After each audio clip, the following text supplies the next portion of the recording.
Don't I know you, sir? Don't believe so. I haven't been here in many years. Name's Silas Greaves. Silas Greaves? The bounty hunter? Used to be. Well, what are you doing here in Abilene? Just passing through. Got a little business to take care of. Well, sir, it would be an honor if you would allow me to buy you a beer.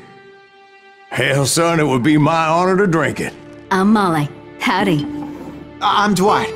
That's Jack and Steve. Ben's behind the bar. Oh, I bet you got some great stories. A couple. Any of them true? Jack, be nice. A few. What about your shootout with Henry Plummer's gang in Bannock, Montana? Is that where you started as a bounty hunter? That's what it says in this here dime novel. Don't believe everything you read in them dime novels, boy. First man I hunted was back when I was riding with Billy the Kid. You knew Billy the Kid? Damn right. That scrawny son of a bitch had no fear. Wouldn't back down for nobody. I heard he collected the 10 stars off any crooked lawman who crossed him. It was a war, boy. The Lincoln County War. And Billy promised his regulators would take the life of every bastard who helped bushwhack John Tunstall. Kid had a big chip on his shoulder and a hair-trigger temper. Made him dangerous as hell.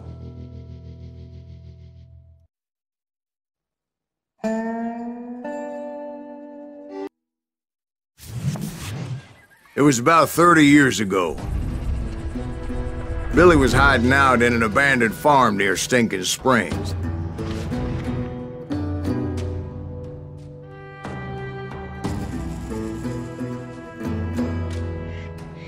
I threw in with the kid because the man I had sworn vengeance on was riding with Billy's enemies. But before I tell you why I want that sumbitch dead, let me tell you what happened that day. I was heading back to the hideout when suddenly I had this funny feeling. Funny, ha-ha? No, Steve. The other kind of funny.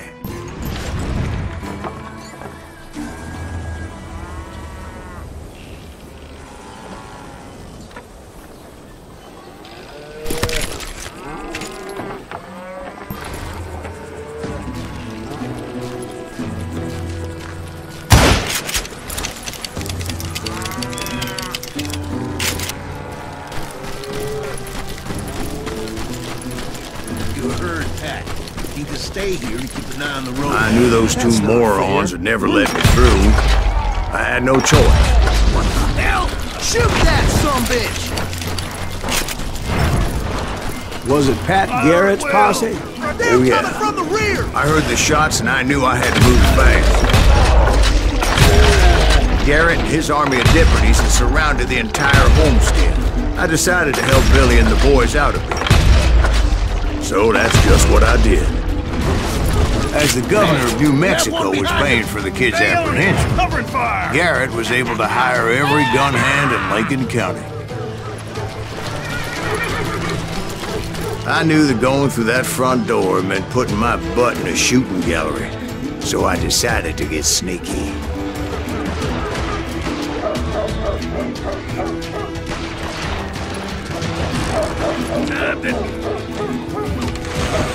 Watch out! God damn it, he's right behind us! Where the hell's Garrett? Never around when you need him. Come on! Let's send these sumbitches running!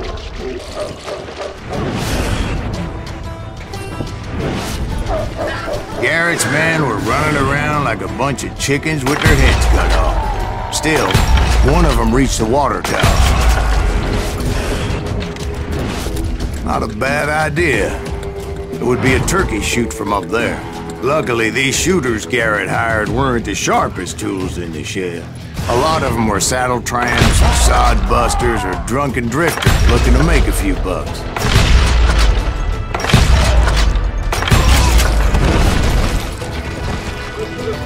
Then, I heard a friendly voice yelling at me from the window. Back door! We'll cover you! Try aiming, you idiots! Truth be told, things weren't much better behind the house. I cut their numbers in half, but that just made the ones that were left twice as mad. They made up for their lack of skill with a seemingly endless supply of ammo.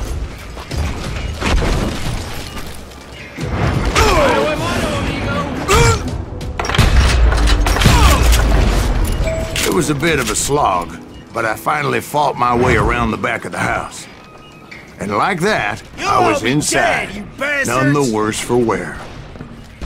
I passed Dirty Dave, and upstairs I found Billy and Charlie Bowler. Rat in a trap!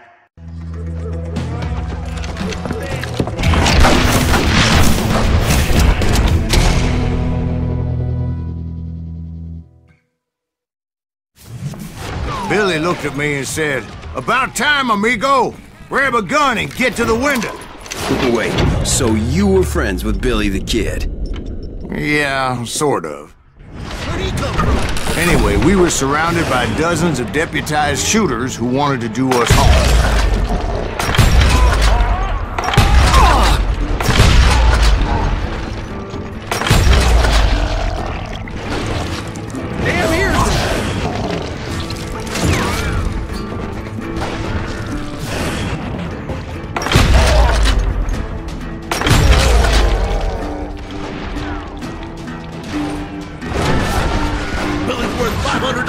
Dead or alive. I can keep this up all day. I think I got one. This guy's a psycho. What the hell, Garrett? I'm telling you, Garrett's men were dropping like flies, but they just kept on coming. That's when Charlie got hit.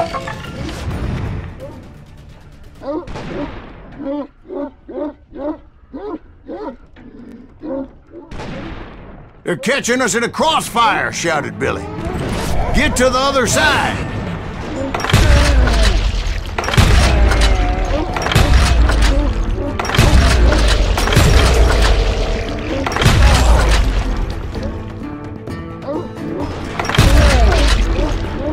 This ain't right.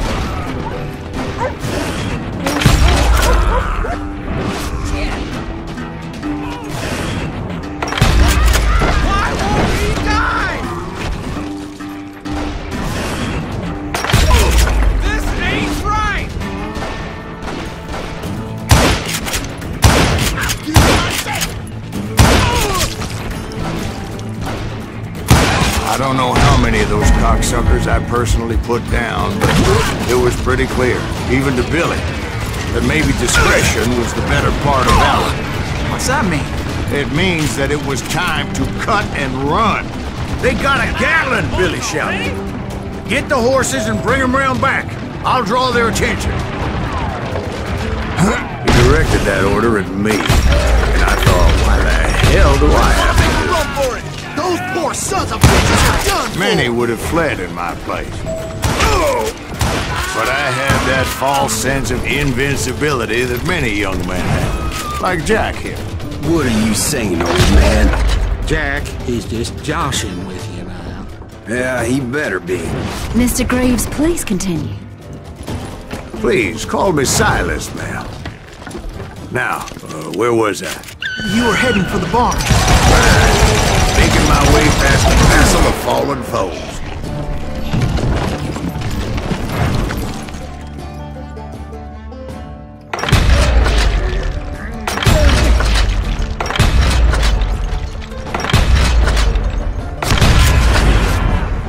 Sounds like Garrett hired a whole regiment of hired guns. Yeah, and just when I thought I was done with them, more of these hapless bastards would pop up.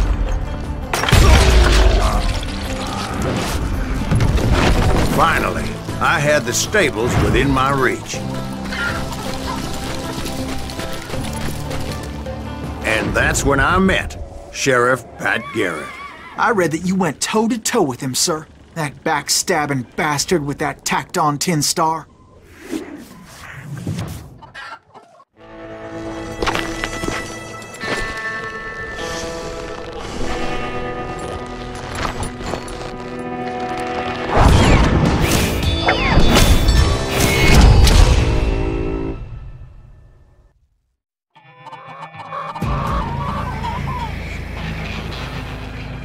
You challenged him to a showdown.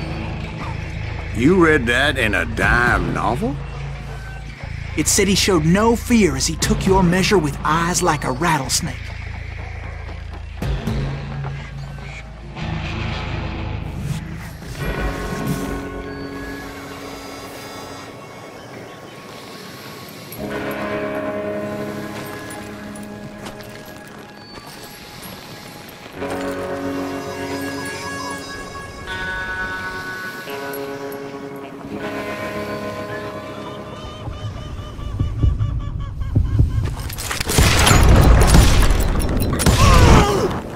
killed him.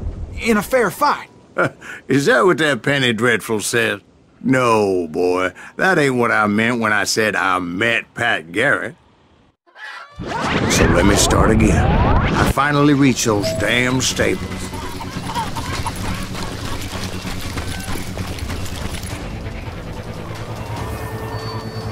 And stepped inside, and... Last thing I heard was Garrett's voice. That's not Billy. And go on. How did it end? And, boy, that was just the beginning.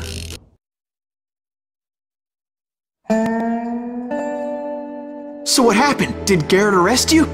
Yeah, after I came to, bastard had clocked me with his Colt.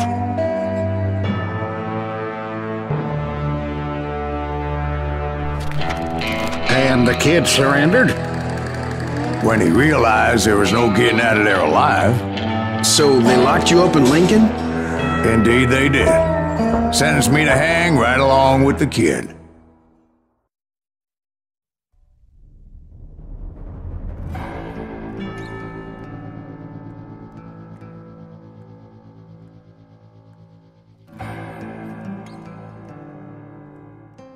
It's important to know that I was only riding with Billy so I could find the bastard I was after.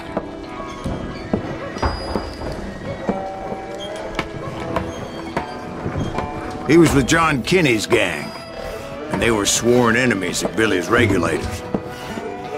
Why were you after him? I owed that son of a bitch a bullet for what he had done to me and mine. Instead, all I got for myself was a goddamn death sentence. Luckily, it was right around then that I heard Billy make his move. He shot Jim Bell and a few other guards as he made his getaway. Later, they wrote that some lady friend planted a pistol for him in the privy. What the papers didn't say is that Billy helped me escape, too.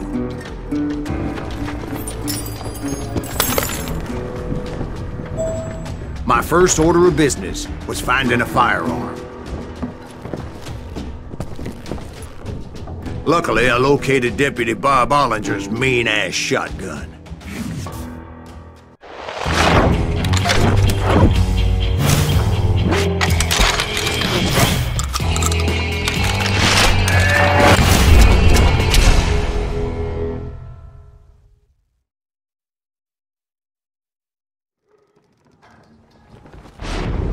I saw Billy through the window, and he yelled that I should take to the rooftops to make my escape.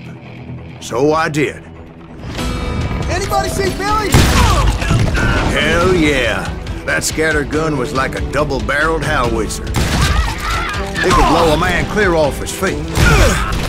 You hardly had to aim the damn thing. Guards were everywhere looking for him. Can't let the kid get away.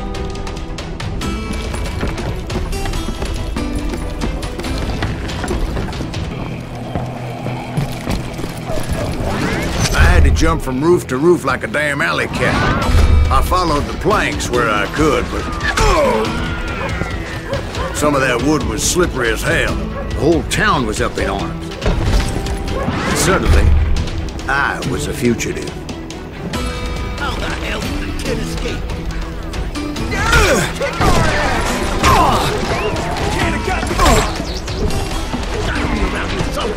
Kill him already! Billy broke out of jail. Violence is not the answer.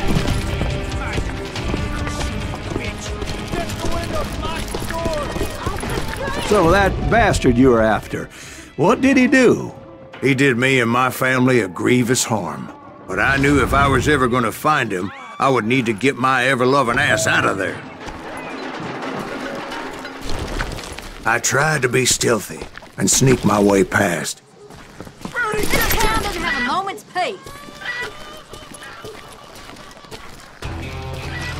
You! But hell if they weren't all waiting for me. Apparently, some of them thought I was Billy. You hooligans go to hell. I'll flank him! He's in town somewhere! See, me and the kid shared a certain similarity in build and color. I was just glad I had Deputy Bob's mean-ass shotgun. I'm here! Get your headstone! There's children here. So much lead was whizzing by my head, it was like everyone in Lincoln wanted to put me in the ground. I knew I needed to find a horse. Though I never did have a great fondness for those four-legged grass-eaters. Smelly, sweaty, ungrateful beasts. We prize them too high, if you ask me.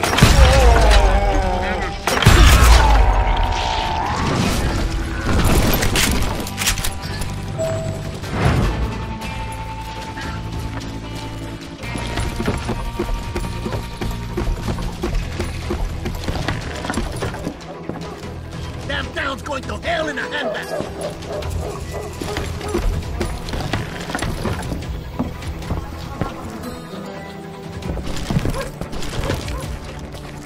But where was the kid while you were busy getting shot at?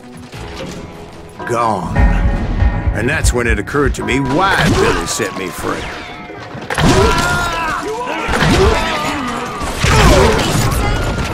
So I could be a hapless decoy and draw attention while he snuck out of town.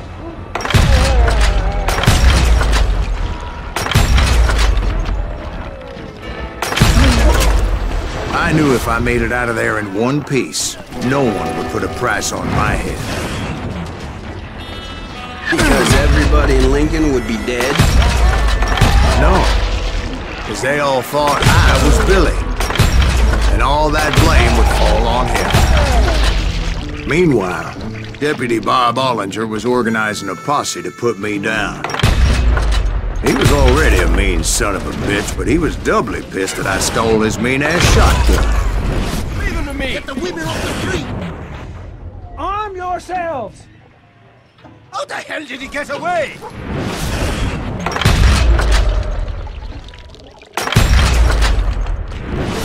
Stop him!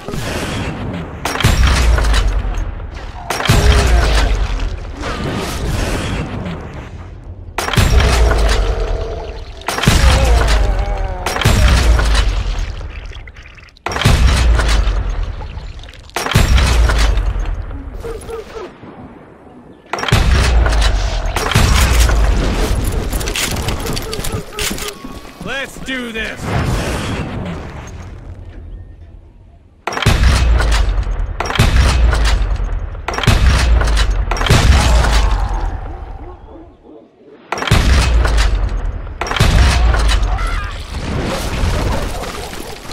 Finally, I found what I was looking for. The stables on the edge of town. I guess Billy saved your ass, taking out Bob Ollinger the way he did. Billy didn't kill Bob. Well, sure he did. He dispatched him right after he shot Deputy Bell. No, sir. Because Bob came right up behind me, angry as hell that Billy had lit out. "Hello, Bob," I said.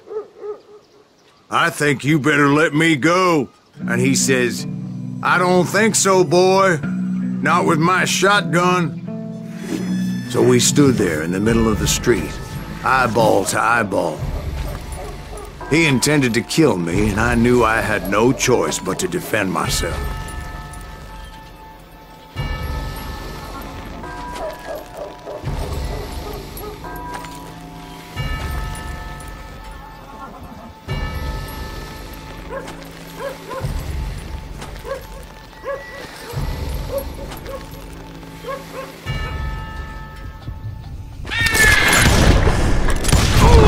Some say I fought unfairly, but they weren't the ones looking.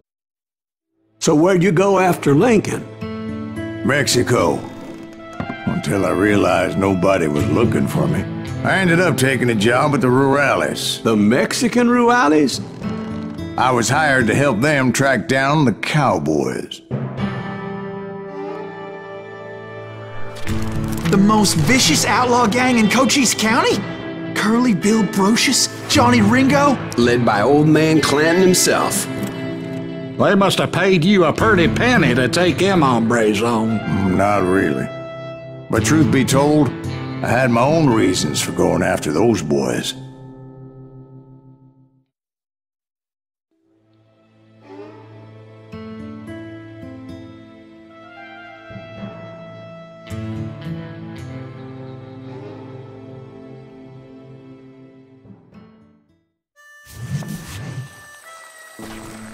So was the bastard you were after now riding with the cowboys? Roscoe Bob Bryant was his name. Oh. But no, this time it was a different bastard I was after. The aforementioned Mr. Ringo. And yes, he was working for old man Clanton. I came upon them robbing a stagecoach, which wasn't surprising, being they were such murderous thieves and bastards. The bandits wore red scarves, so I knew they worked for the old man. Over there! There! I did my best to help those poor passengers.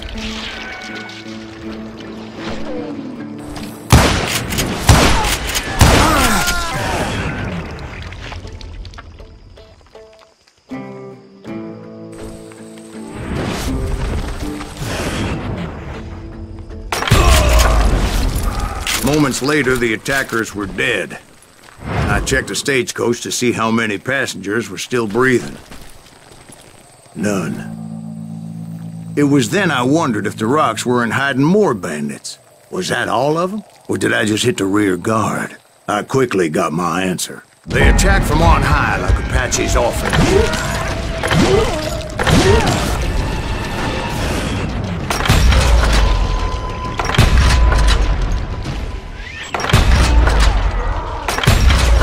They would appear in great numbers from above and rain down lead on their hapless enemies' heads, making use of the high ground and whatever else they had. Yep, the Apaches always appeared out of nowhere, and there never seemed to be an end to them. Hold on, were you attacked by Apaches? What happened to the cowboys? Did I say they were Apaches? I said Clanton's cowboys attacked me Apache style. I was in a pitched battle, but I was holding my own against an overwhelming enemy force.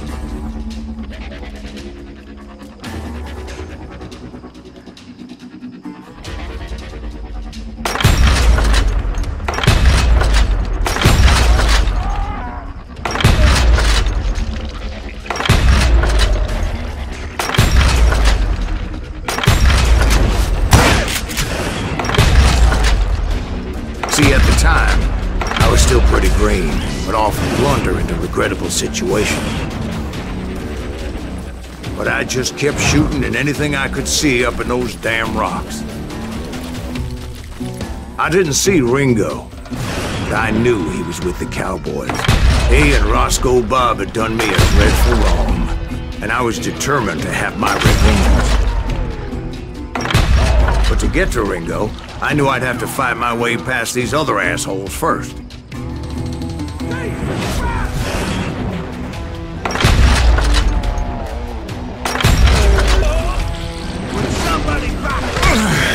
Unfortunately, I was running out of ammo. Another perfect example of my relative inexperience as a hunter of men. I immediately knew that a tactical retreat was called for, as my vengeful fury was much less impressive without the bullets to back it up.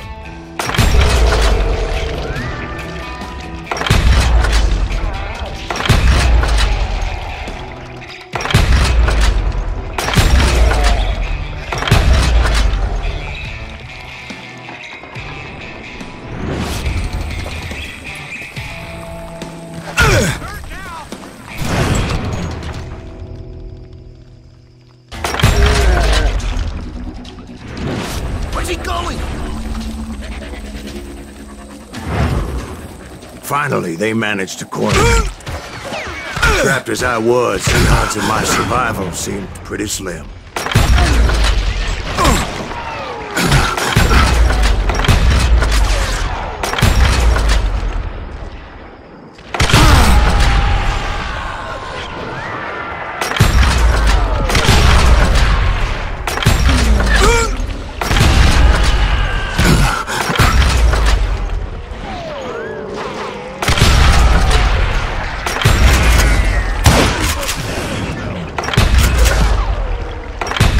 Luckily, serendipity was on my side as I suddenly spotted a way out of my predicament.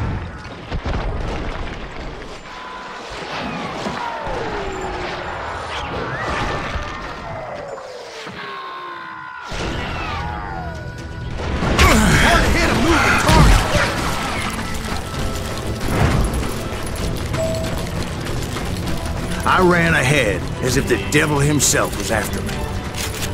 Bullets were whizzing by my ears, but I wasn't about to roll over and die.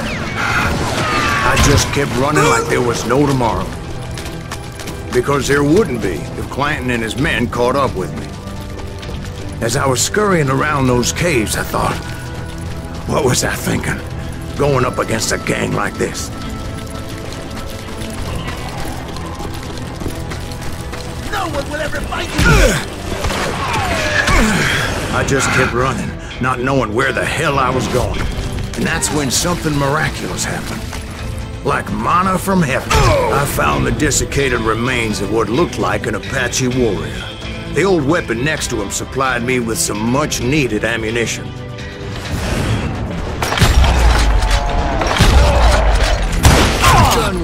Pat Masterson once told me it was more important to be lucky than good, and he would know.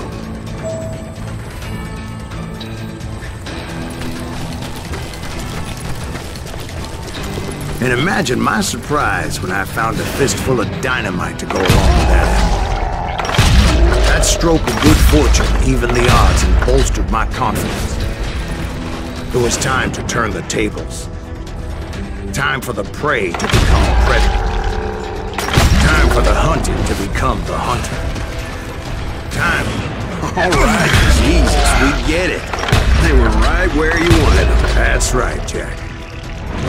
I was done running, and the old man's boys were not expecting that. No, sir. I came at them like a wildcat. My fury knew no bounds.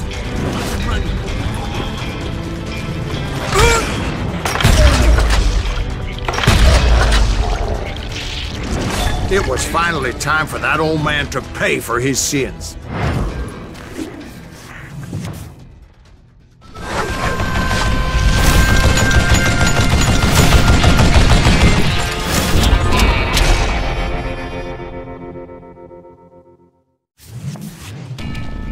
I yelled out at the top of my lungs, "Clanton, I'm coming for you!"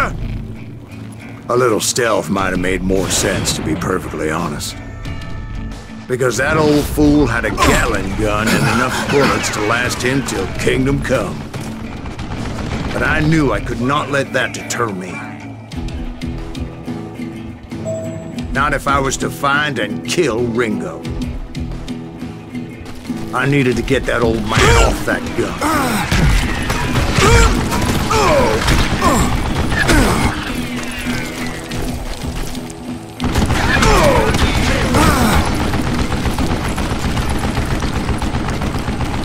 Do I gotta reload again?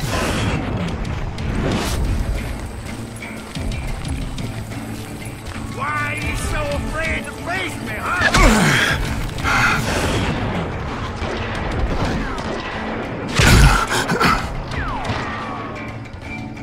Most everyone thought it was the Ruales who had come up against him in Guadalupe Canyon, but it was just me.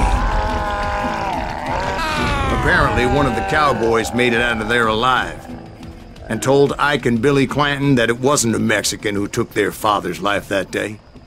They just assumed it was one of the Earps, and that little misunderstanding eventually led to that legendary gunfight at the OK.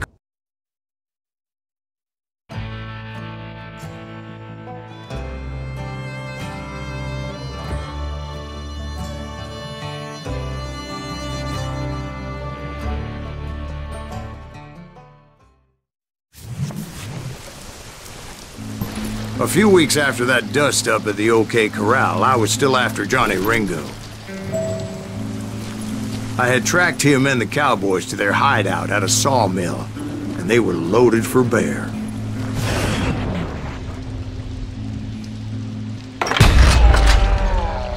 So, what exactly did Johnny Ringo do to piss you off? Well, him and that other bastard. Roscoe Bob Bryant? Yep. They both deserve to die, and I promise I'll tell you why. But first I need to tell you about the cowboys' new boss, Curly Bill Brocious. Earp's coming! Get ready, boys.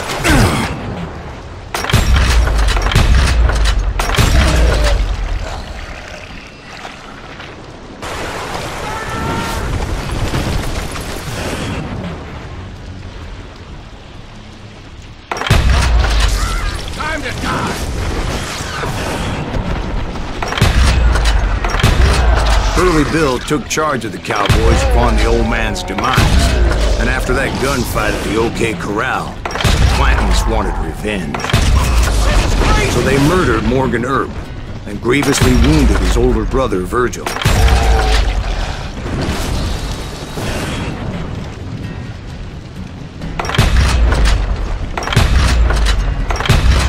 Wyatt and Doc went on what became known as the Vendetta Ride, hunting those outlaws down. So when I showed up, that's who they thought I was.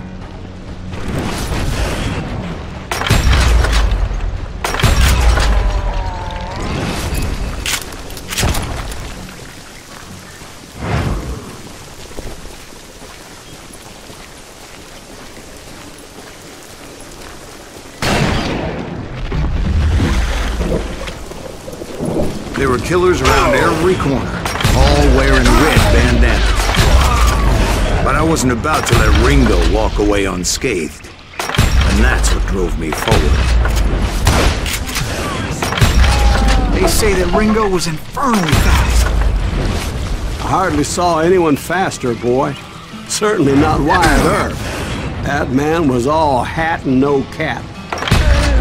Earp wasn't much of a match for him. But Doc Holliday might have taken it. That Lunger should have kept his nose out of it. They never charged anyone for the murder of Morgan Earp. But everybody knew that Curly shot him in the back. That was common knowledge. Yeah, maybe so. But Ringo had nothing to do with it. He was just being loyal to a friend. Is that what you call it? Being loyal? Well, to get to that loyal friend, I had to pass by some buzzsaws as big as a man.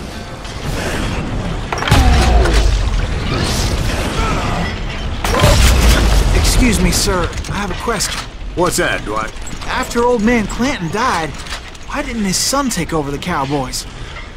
Because Ike Clanton was dumber than a box of rocks and a yellow belly to boot.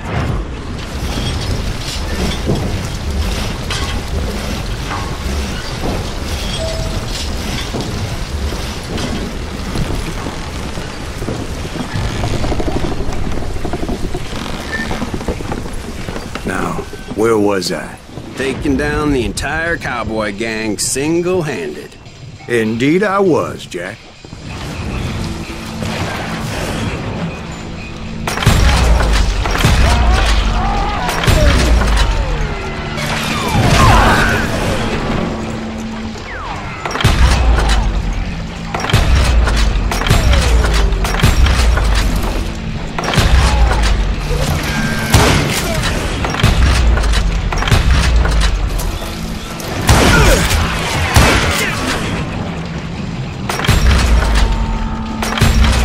Though it wasn't easy, as those boys had good cover.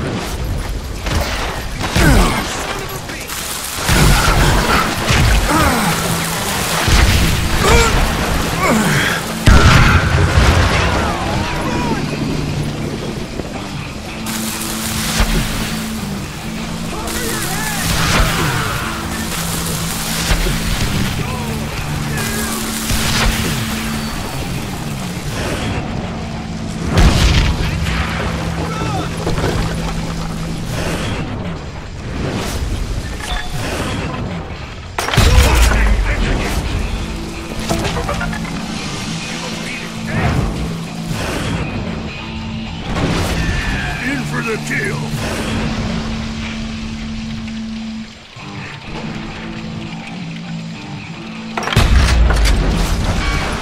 Oh, now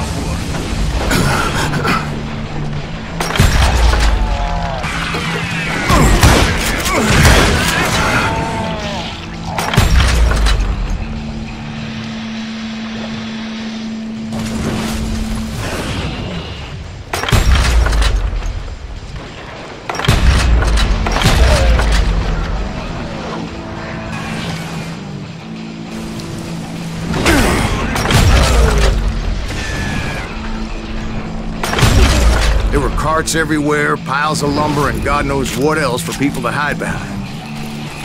That really was one hell of a sawmill. Quite an impressive operation.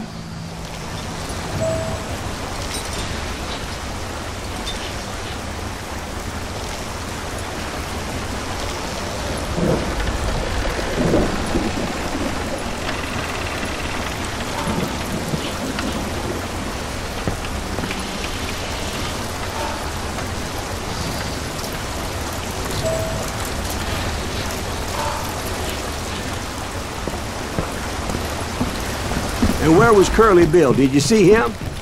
I'm about to get to that, Ben. Patience. I'm painting a picture here. There was this beautiful waterfall and a crystal clear stream that led to a verdant valley that was truly... Consider your picture painted. What happened next? Well, finally the bastards that were still alive made a last stand.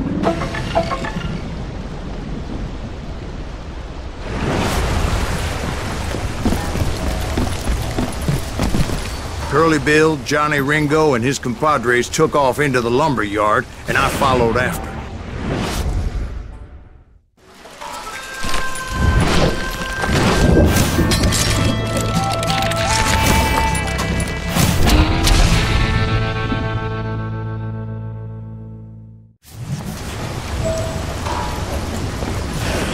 Are you saying they ran? Cowardice was not in Ringo nor Curly Bill's nature. No, sir. I never said they were running scared. They just wanted me out in the open. Time to dance with the devil! You working for Wyatt Earp? Did that sumbitch Earp send you to kill me? Brocious gave me no choice but to take his life. But Ringo was nowhere to be found.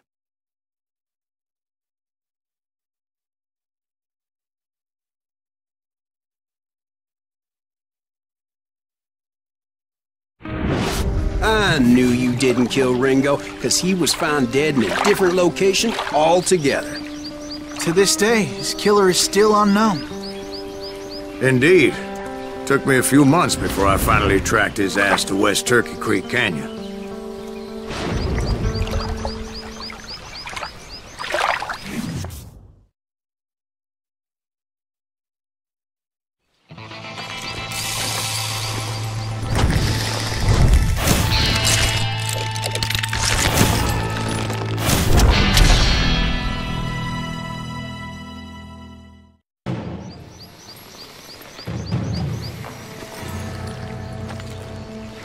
That's incredible, sir. I always thought that Doc Holliday was the one that killed him.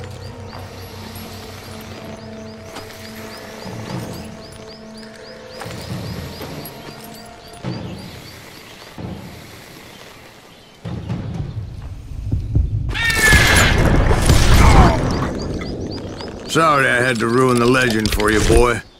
But the legend ain't always true. I was paid a healthy bounty for Ringo and Curly Bill, and realized there was real money to be made. That's why I went after Henry Plummer.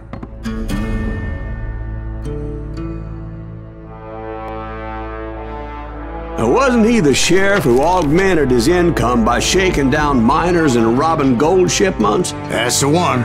Oh, yeah, I remember him. He ran that gang of thieving outlaws called the Innocents. So it's true that you went toe-to-toe with him? Indeed I did, son. Indeed I did.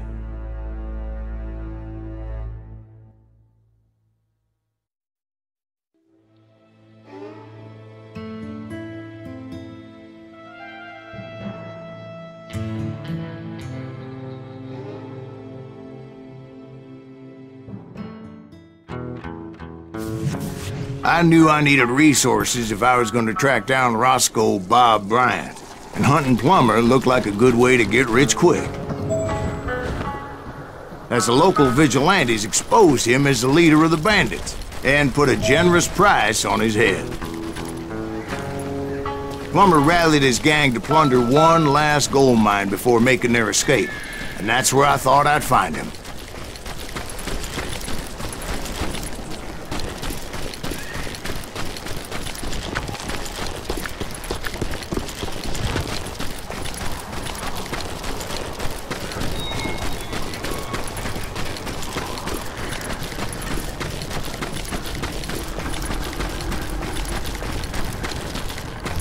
It makes me nervous standing so close to all these goddamn barrels of gunpowder. Why would you be nervous? No one has the cojones to come after us. As long as you don't light up a cigar, we're fine. Yeah, besides, George is up there on the rocks with that rifle of his. Nothing gets past him.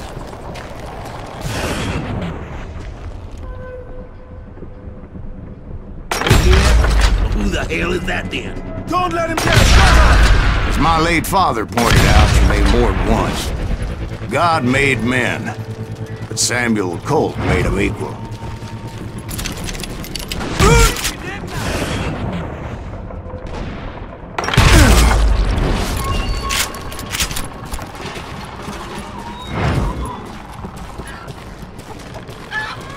I knew that dynamite wasn't mine, so I decided the polite thing would be to return it. It was the biggest gold rush since Sutter's Mill in '48. Unfortunately, prospectors weren't the only ones drawn to those riches. There were thieves and killers, robbing travelers and hijacking gold shipments. Like those that ran with Plummer. Some were just regular folks I knew from town, drawn by greed and easy pickings.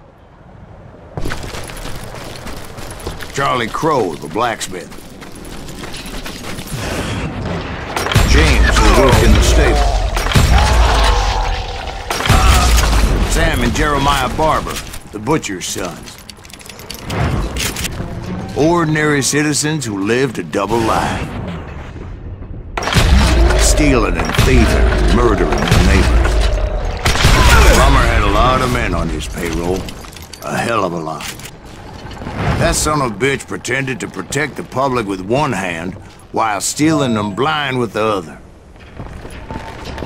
Of course, the rest were veterans of the Civil War. Stone-cold killers trained on the bloody fields of Shiloh and Antietam.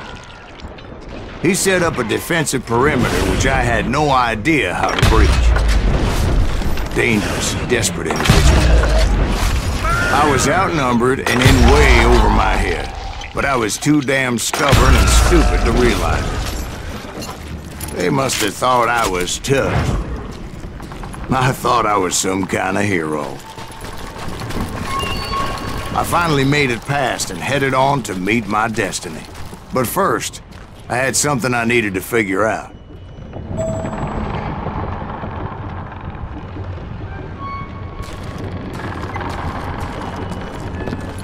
I had a few ideas on how to get into that mine, but once I made my decision, I knew there was no turning back.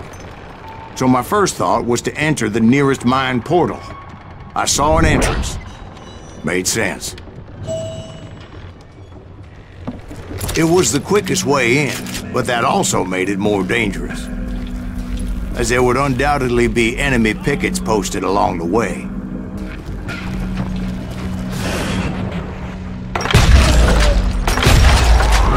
God damn you!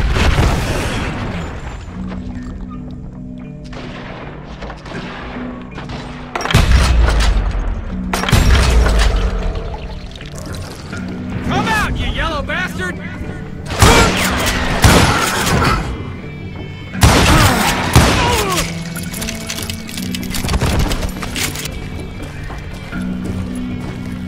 Besides, once you enter a mine like that, it's easy to get all turned around.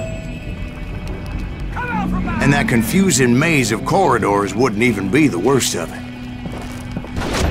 Let's just do Some of those shafts could be as deep as hell.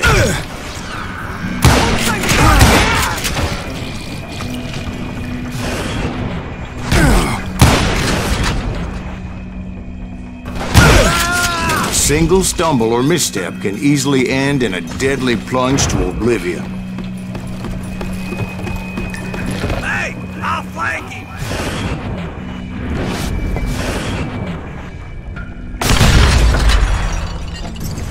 That was just too damn close. Time to blow your shit up!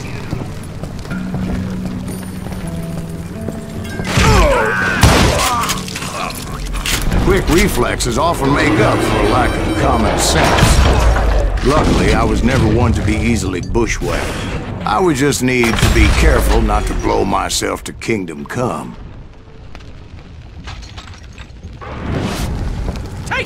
With all that gunpowder and dynamite everywhere, a body has to know what he's shooting at.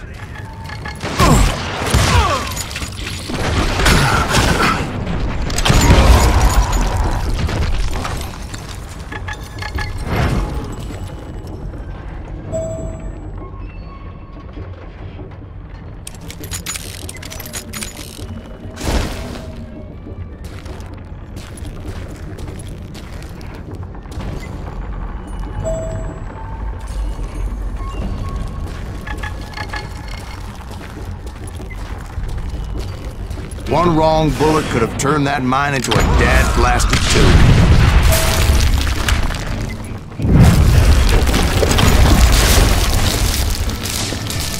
I freely admit that my plan of attack was not just moronic, but clearly insane.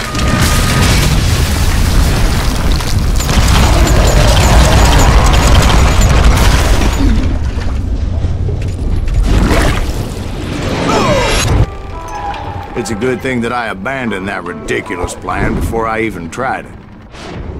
Instead, I spotted a ladder, a way into the mine from the opposite side.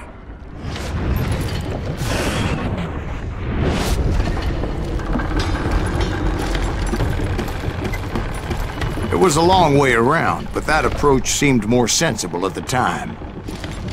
Of course, being I had a problem with heights, that scaffolding scared the bejesus out of me.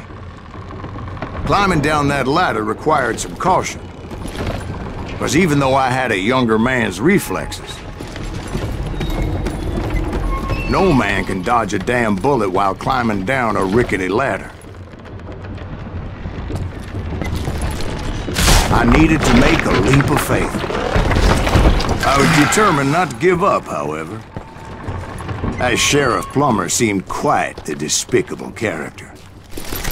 When the vigilantes discovered what the sheriff was up to, people were outraged. That 10,000 they put on his head would go a long way to helping me find old Bob.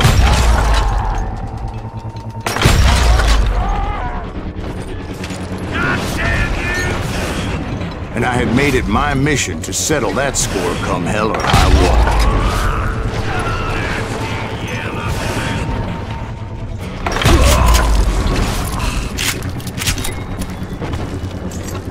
But first, I would have to make a choice. Take the elevator or climb the ladder.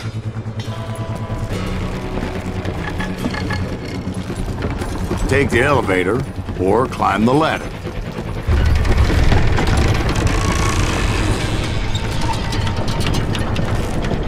I wanted to use the element of surprise. Plus, I figured I could use the exercise. I was warmed up already, so what the hell?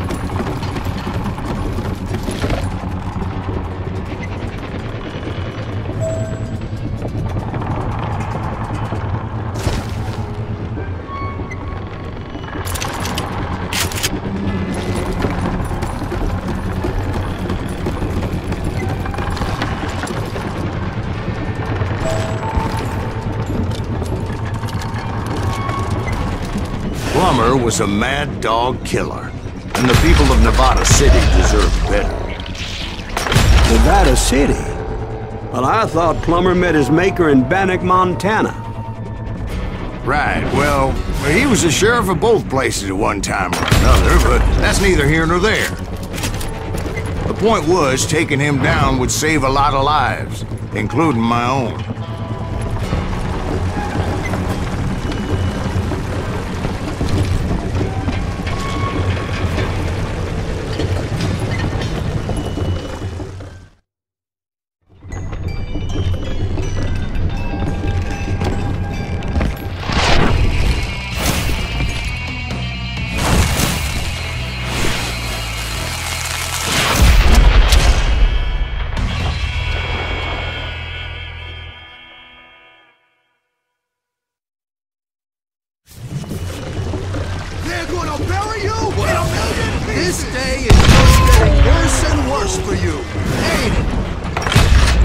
Plummer was clearly unhinged, and I could see right away that this was gonna take some doing. God damn it! I need some help here! Come on, boys! Take this cocksucker out!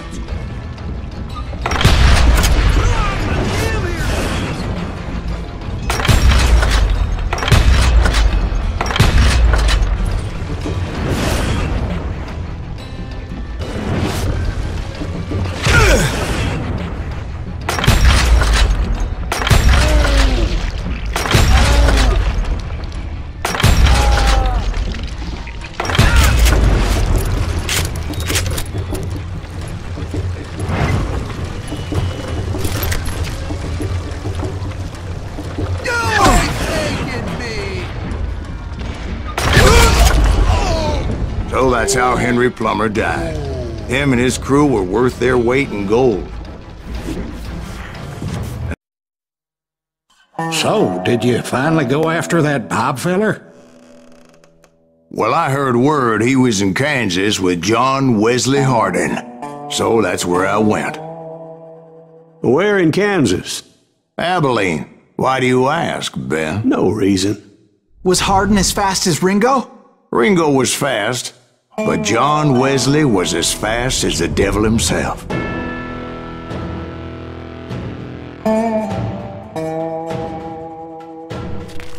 Hell, he killed his first man at 15. From that day forward, he had a price on his head and wouldn't back down for nobody, not even Wild Bill Hickok himself.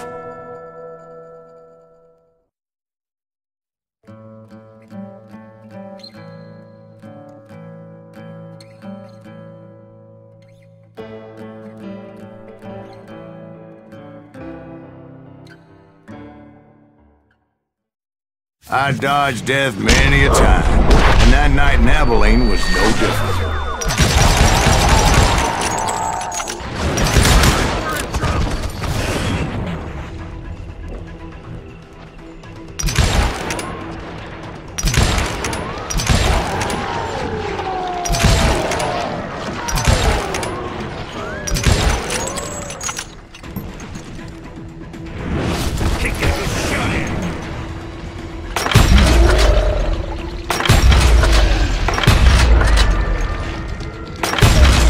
I was there with the intention of finding that bastard Bob and collecting the bounty on John Wesley. I thought the Texas Rangers got Hardin. Yeah, that's what they want you to believe. It was cold and a witch's tit and a brass bra that night as I fought my way past his loyal compadres to the very same saloon we're sitting in today. Look around and imagine this place painted in blood. Hardin was waiting for me, and...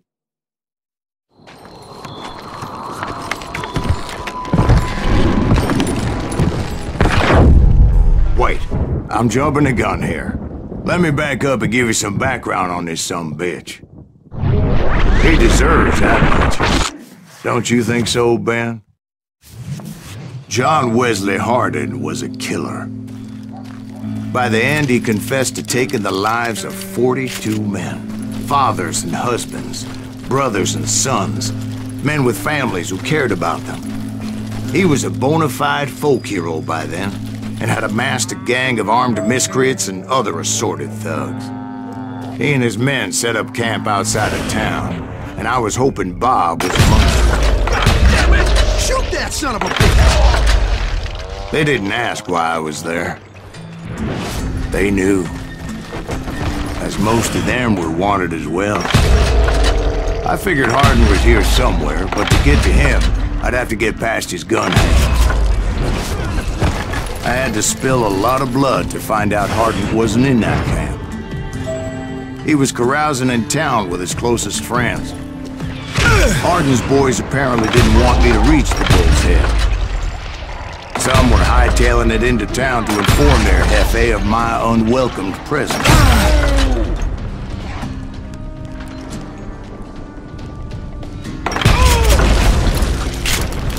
Tell Hardin someone's coming for him!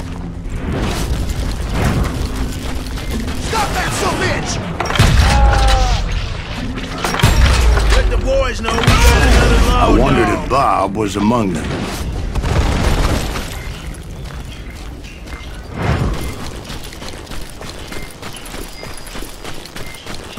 And I steeled myself for the fight ahead. For as good as I was, deep down I wondered if John Wesley wasn't just a little bit better.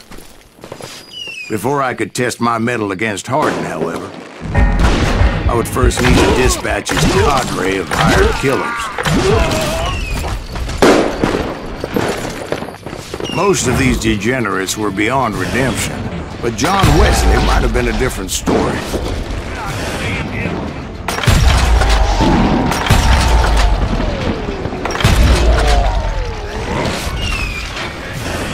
I didn't learn until later that that night was in fact his birthday celebration.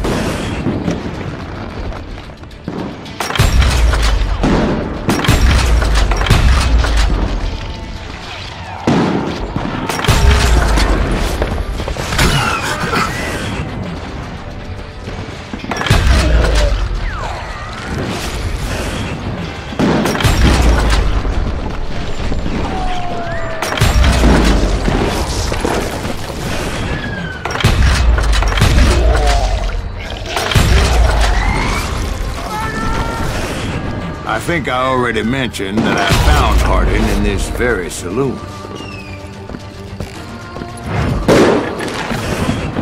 Suffice it to say, nobody there was happy to see me.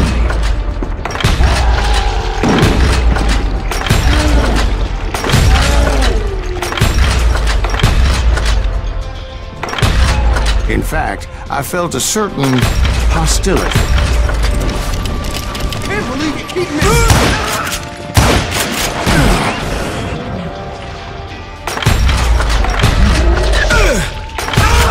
I was disappointed that neither Bob nor John Wesley were among the dead. But that was short-lived, as a moment later I was facing down the fastest gun in the West.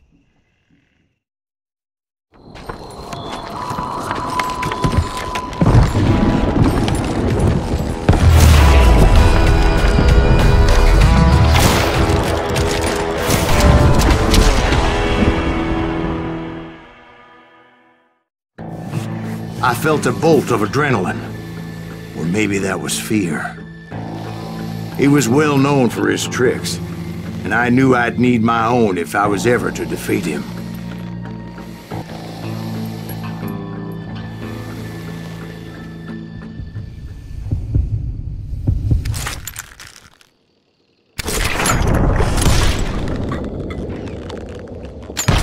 That man was faster than greased lightning.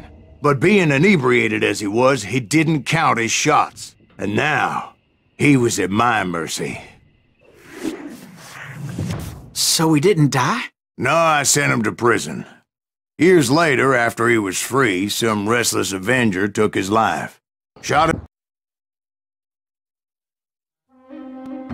Thank you, darling. Yeah, some say revenge is a dish best served cold. So whatever happened to that Bob guy you were after? Personally, I'd like to hear some of your other adventures.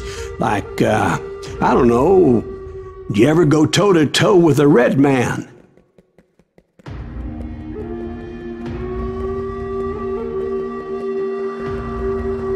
Yes, I did, Ben. I remember once I was after this renegade Apache, Grey Wolf. Strangely enough, revenge was also his primary motivation.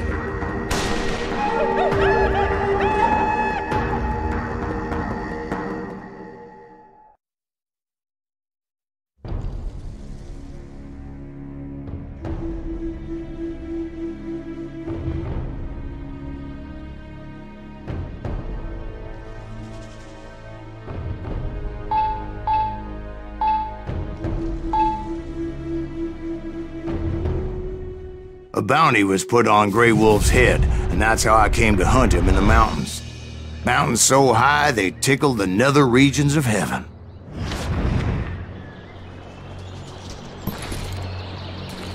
Grey Wolf was a Chiricahua Apache medicine man who had led a war party in revenge for a massacre against his people.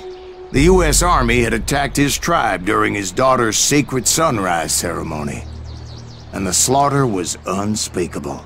I understood his anger, as there's nothing more traumatic than seeing those you love die in a cruel and painful death.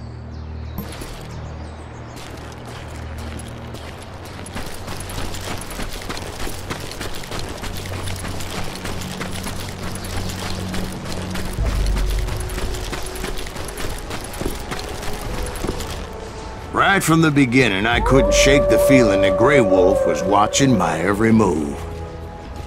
He led a band of young Apache warriors who wanted retribution and were more than willing to die for him.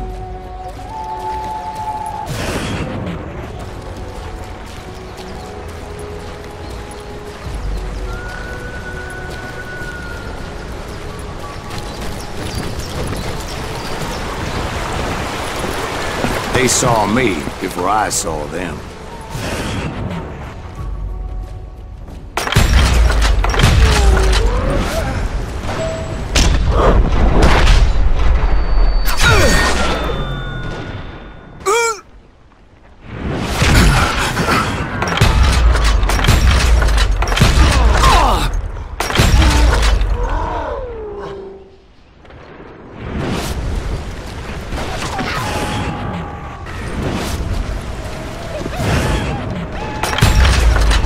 And it crossed my mind that maybe this wasn't such a good idea.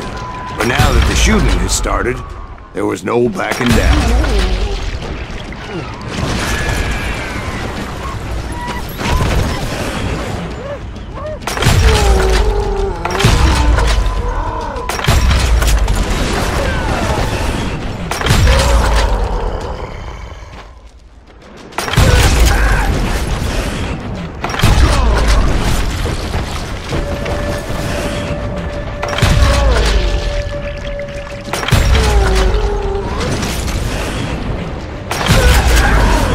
Rugged country, the winter home of the Chiricahuas, and that's why they had retreated there.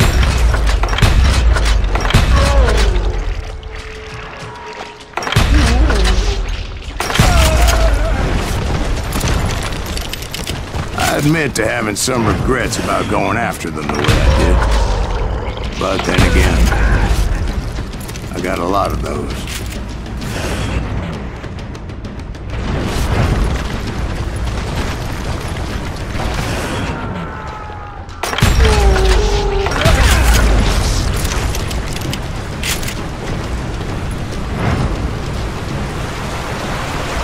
Did you find Grey Wolf? Not at that moment, but I did find the entrance to their hideout.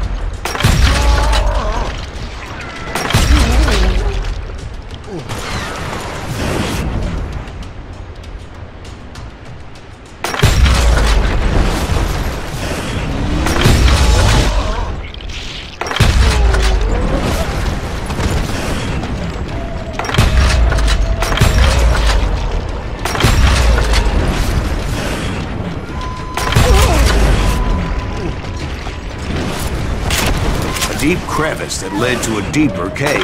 Don't tell me you went in there. Yeah, but it's not out of bravery so much as pure, angry cussedness.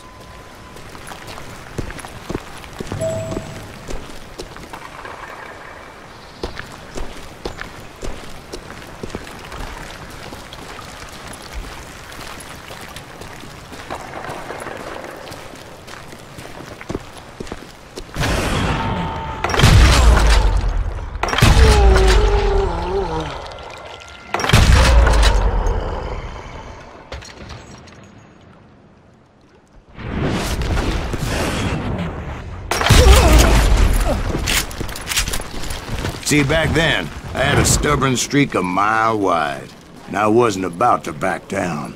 So it was like pitch black in there? Actually, it was pretty well lit, as they had torches on the walls.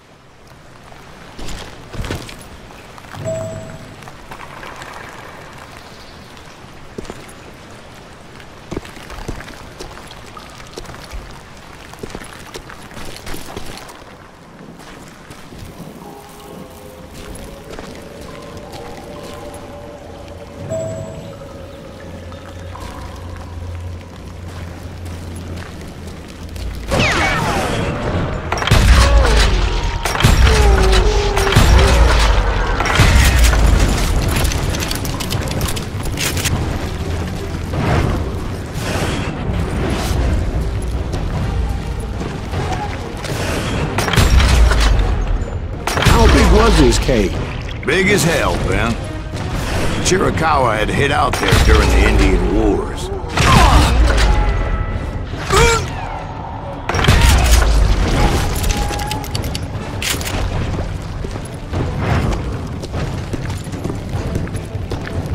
They thought it was haunted with the ghosts of those murdered by the horse soldiers. The cave was haunted with dead Indian ghosts?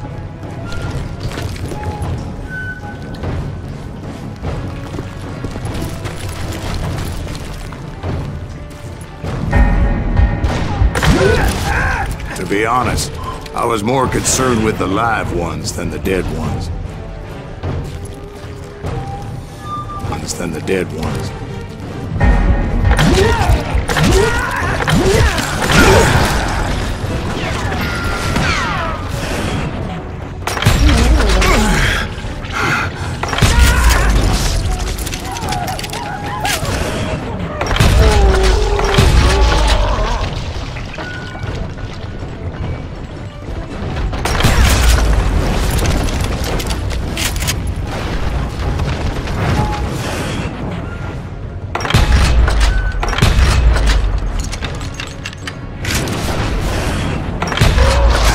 You know so much about engines. A few years back, I was married to 2 Mescalero women. At the same time? Yeah, they were sisters. Polygyny is traditional among the Mescalero. So what happened? Oh, I had to get out of there. Those girls never shut up. Both of them nagging at me all the time. Drove me half crazy. Haven't seen them since. No, I mean, what happened with Grey Wolf? Oh, well, I pursued him into the Cave of Death.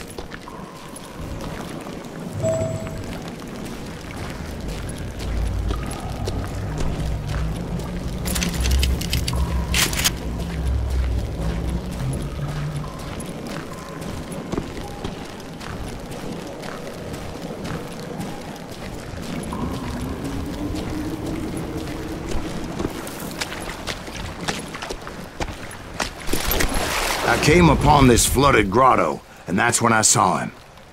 He came to me unarmed and unafraid.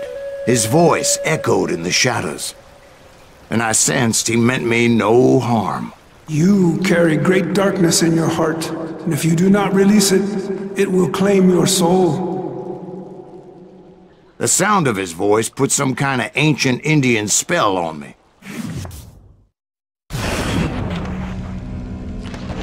As his story unfolded in my mind.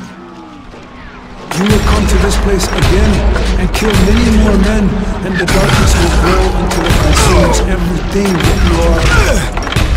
The soul would have no rain if the eye had no tears.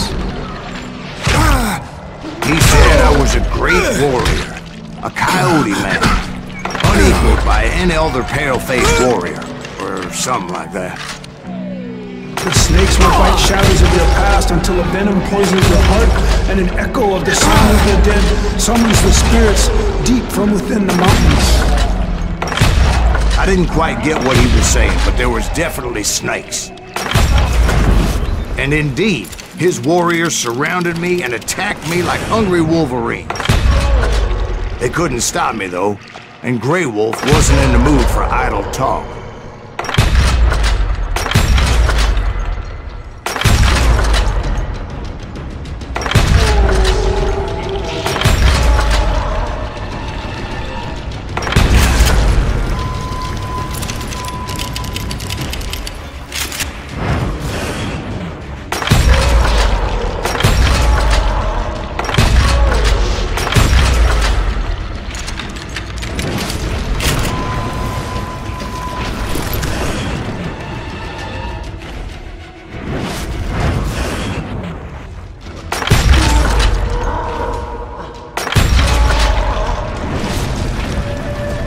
I swear I couldn't see any way out of this trap. But suddenly, one just appeared. Kind of like a miracle.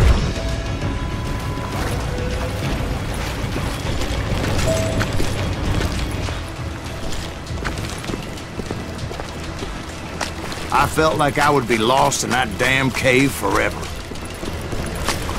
Finally, I found myself back outside, perched on the...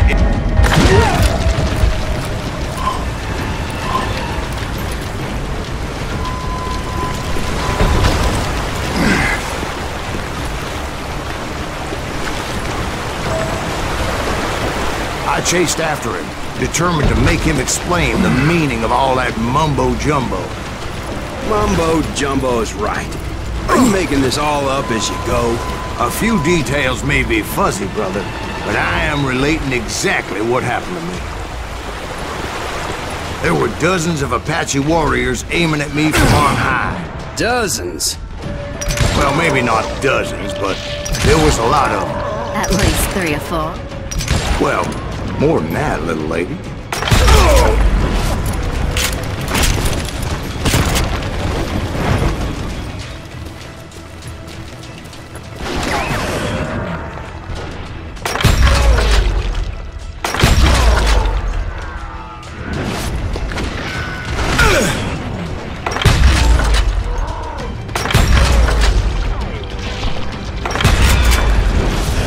Steep climb up creek ahead of me and scrambled up those rocks like a mountain goat.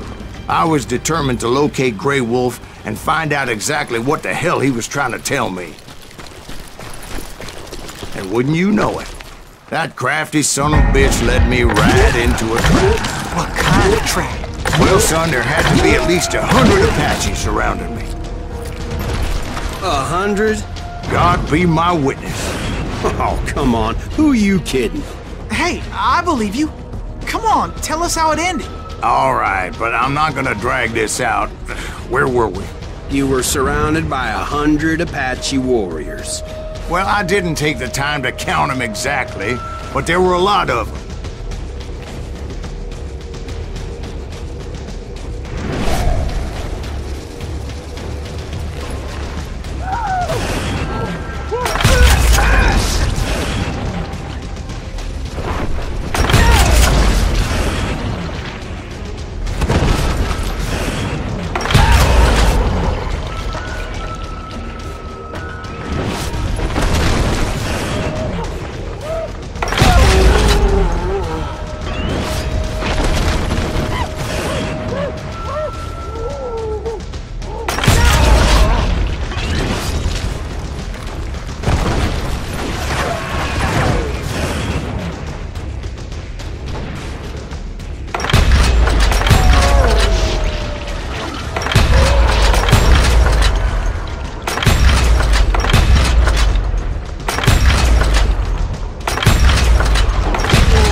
And in the end, a path appeared before me that I had not seen before. I followed it as I desperately needed to find out what Grey Wolf was trying to tell me. But it was like that son of a bitch disappeared into thin air.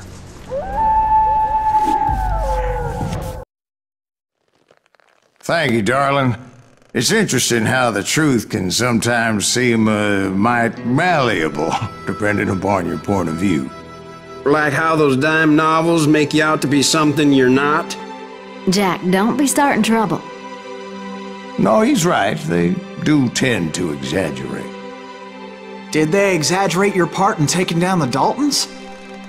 Well, I was there in the flesh, boy, so I saw what happened firsthand.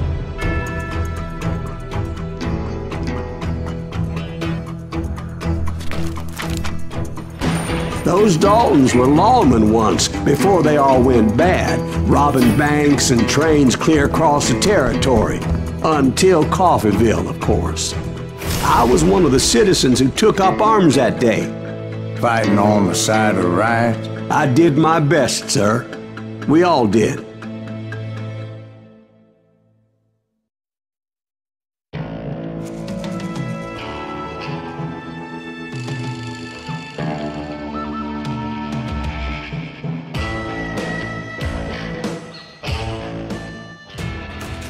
It was early morning. One of my friends was a local gunsmith, and he handed out firearms to anybody who'd take one. You see, the Daltons got it in their heads to rob 2 banks at the same time. 2 banks on the same damn street. He can't stand against the law.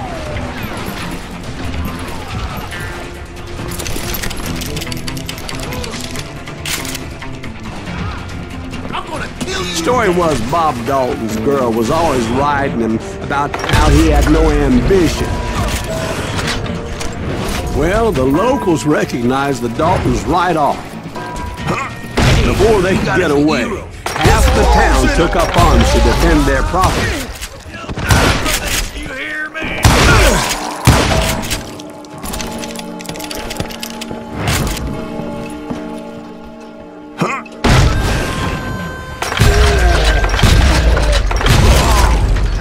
The brothers paid dearly for their stupidity, but everybody knows they had it coming. There's more to it than that. I read all about that day, so I know for a fact that it went down very differently. First of all, it was high noon. A posse of U.S. deputy marshals were on the rooftop across the street. Get ready, boys. They're gonna make a move. The lawmen had been tracking the Daltons for months. Now they finally had them dead to rights. Among them was a bounty hunter feared by many a lawbreaker.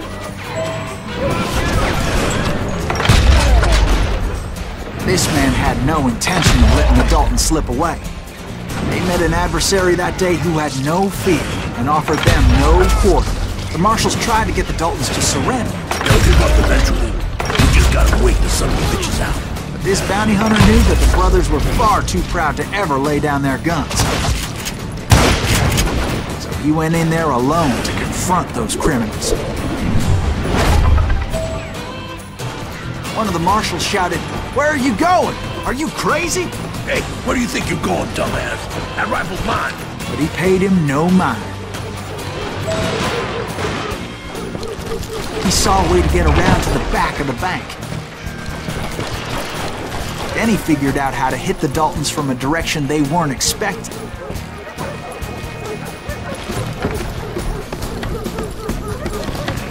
A moment later, he was climbing up a steep ladder, laughing at danger as he did.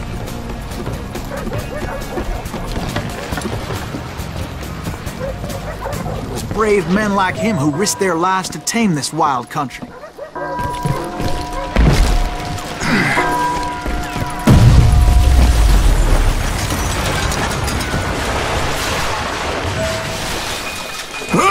We've got company.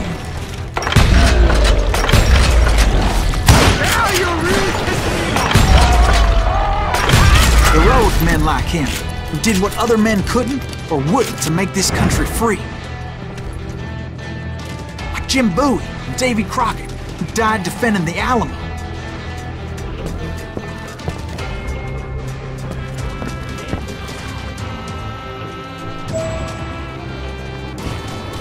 Is that Silas Greaves? Son of a bitch! You rule the day.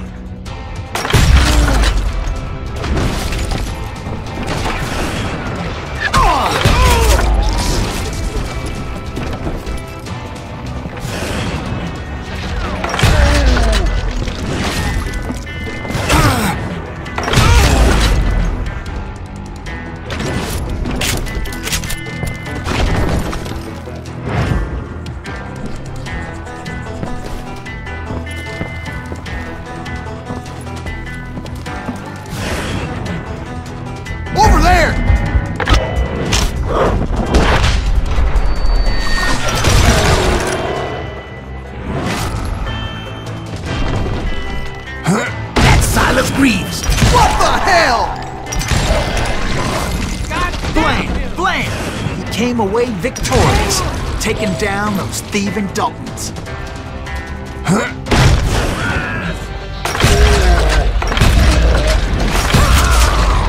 His name was Silas Greaves, and when the dust finally settled, he was the last man standing.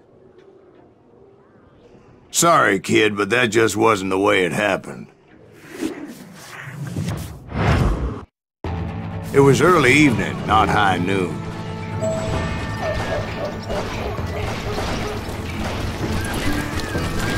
I was late to the party and Coffeyville was already up in arms. The Daltons blew up a safe and were all set to hightail it out of there. Those pathetic deputies surrounding the bank were dropping like flies.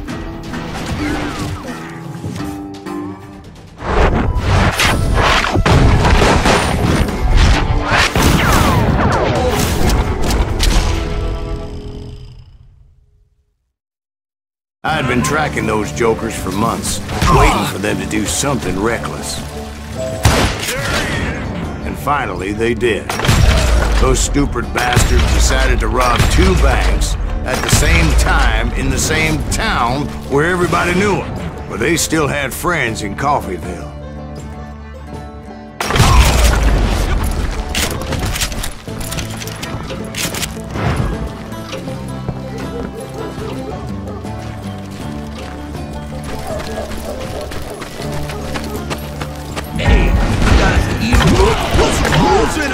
Those friends came after me like a pack of wild dogs, tooth and nail. They were coming at me from all directions.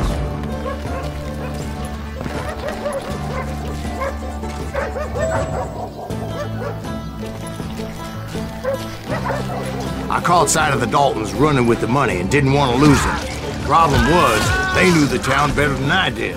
And to top it off, I found myself in the middle of another shootout entirely. Did the Daltons hole up in somebody's house? No, it was the Smiths, I believe. They were cousins of the Daltons, and they were shooting at the Browns, who were shooting at the Daltons. Which wasn't any surprise, because those 2 families have been feuding forever. And since the Joneses are related to the Browns, they shot at the Smiths, pissing off the Heimhoffers, whose daughter recently married a Smith. Well, bullets were flying every which way as all the old feuds in Kansas caught fire all at once. There was a hell of a lot of pissed off people in Coffeyville that day. But that's just the way life is sometimes.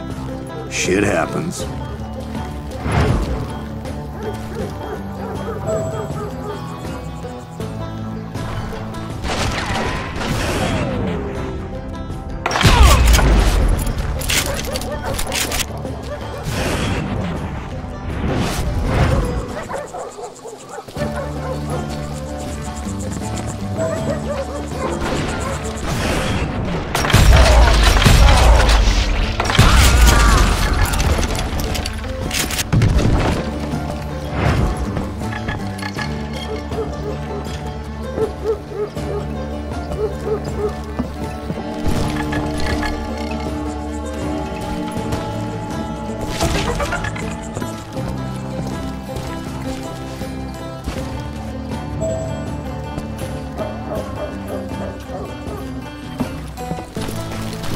The Dalton boys knew I would never give up. Those Daltons weren't the sharpest knives in the drawer, but they always stood together.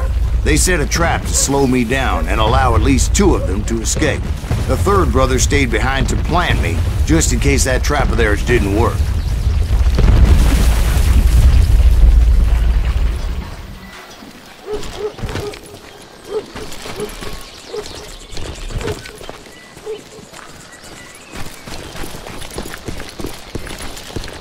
Was Emmett, the youngest, and he decided to stand his ground and face me down. I ain't afraid of you, Silas Greaves. This is where it ends for you. He was determined to protect his brothers, and I understood how he felt.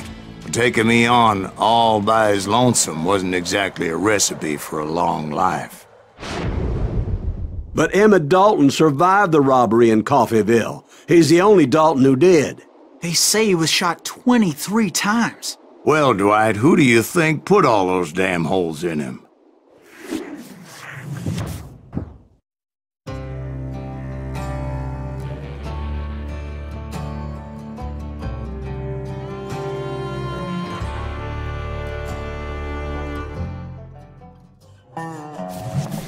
We'll get those suckers! It took me a couple of days to track the Daltons down. They can't get away with this! And in that time, a whole posse of local vigilantes offered to lend a hand. We'll track them to the ends of the earth. They seemed as determined as me to find those outlaws. But as we headed into those swamps, it was like I had my own private army.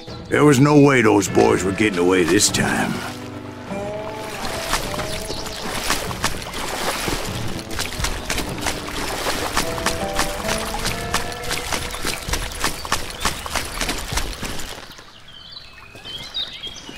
It was early fall, right?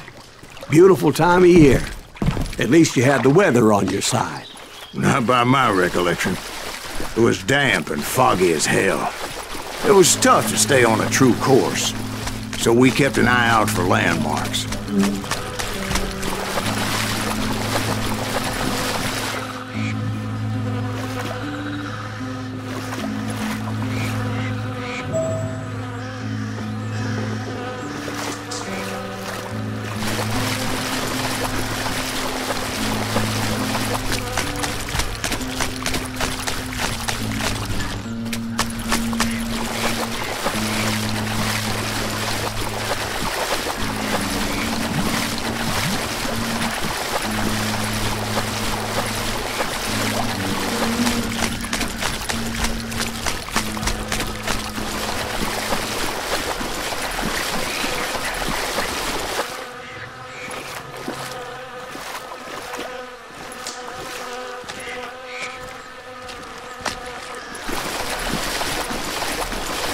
It was autumn. The maple trees were in full color, red as blood.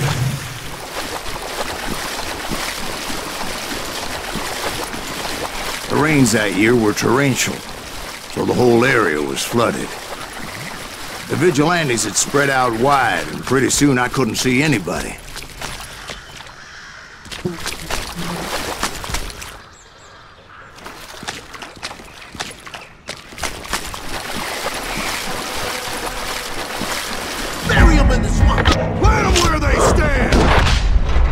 Except for some bitches ahead of me wanted to do me harm, so I had to face them alone.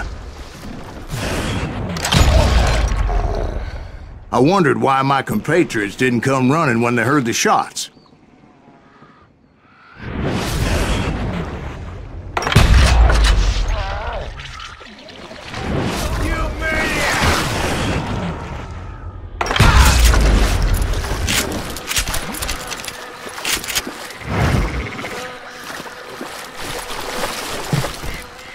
So did you find the Daltons? Not yet, but I did have the questionable pleasure of meeting a few of their friends. The boys had established quite a reputation by that time, so they attracted all manner of riffraff to their cause.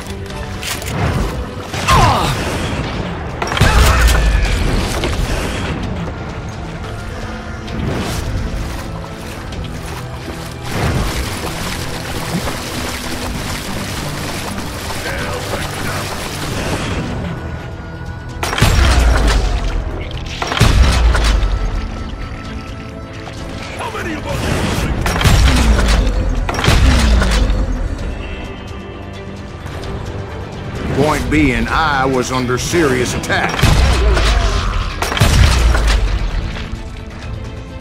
And my reinforcements was nowhere to be seen.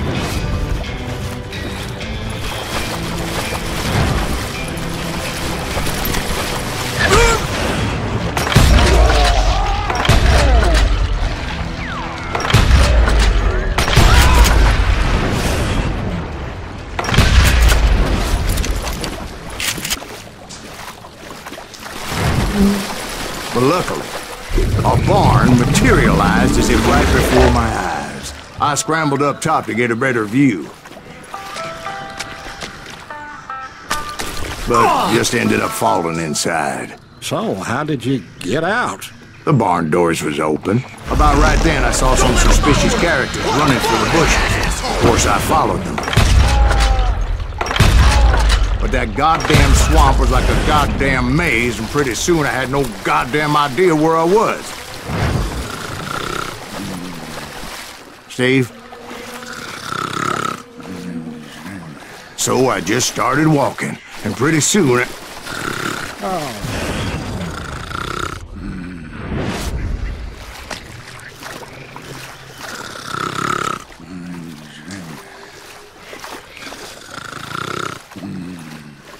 Steve? Steve? Huh? Oh, no, I'm listening. Indians surrounded me from all sides.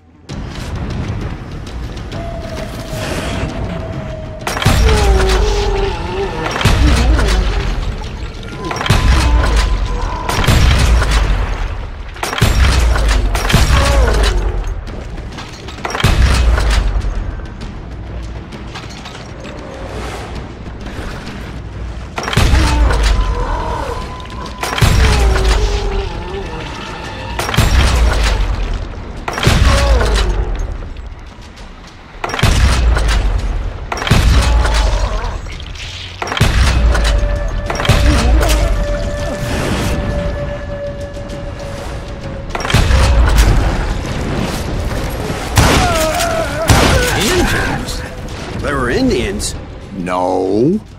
I just wanted to make sure Steve was paying attention. Now, where was I? You were following the Daltons through a swamp? That's right. See, Steve? Dwight's paying attention. No, I'm listening. I was just resting my eyes. So, where was I? The Daltons. Right. See, there's a reason so many outlaw gangs are made up of brothers. Being a brother is a very sacred thing. It's a bond like no other. Bounty hunters! Stop the bitch! So did you ever find the damn Daltons? Not yet, but I did find a few of their cousins. You Kansans breed like rabbits. More Smiths or Heimhoffers or who knows what. But hell, what's more important than family? I'll bet Ben knows what I'm talking about.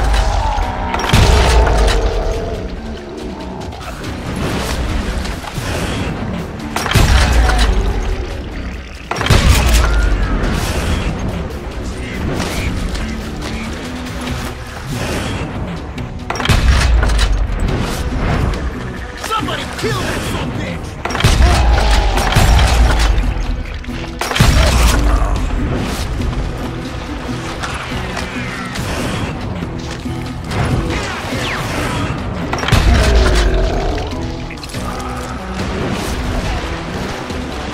Kill that goddamn bounty!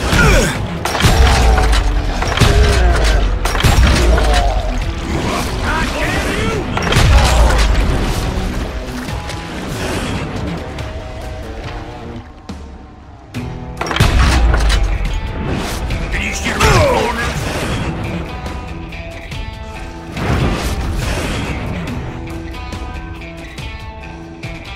You can't get me.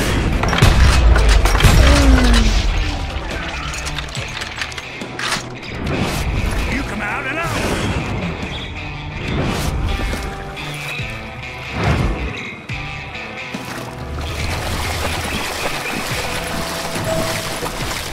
Thank you.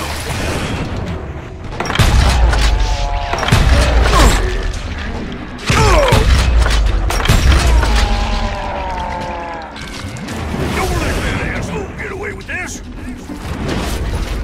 You gonna need it, cat.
Those Dalton boys are out there somewhere, standing together against anyone who would threaten them.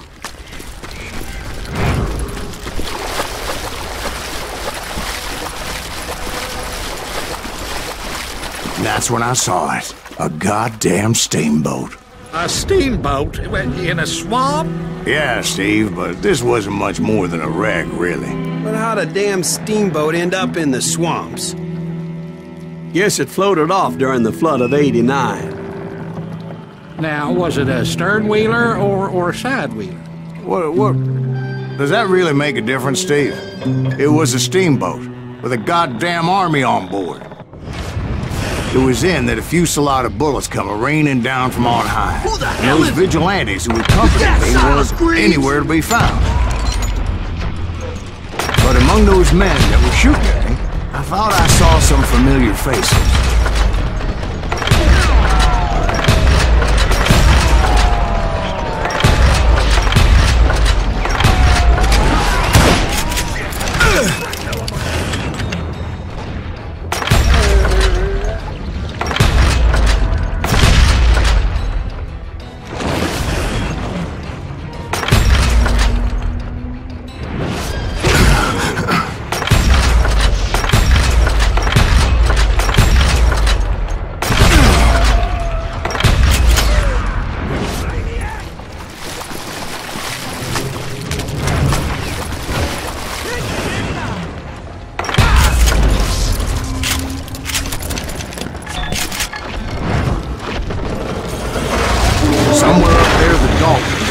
on me.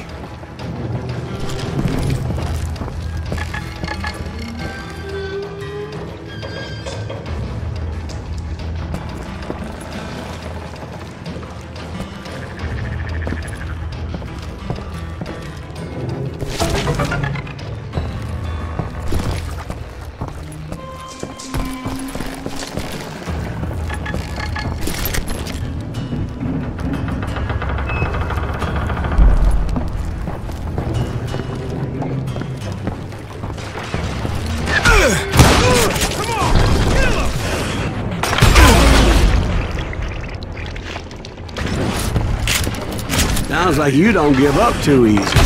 That's the kind of man I am, Ben. I set out to do something. I do it. Surrender just ain't in my nature. Plus, I'm stubborn as hell.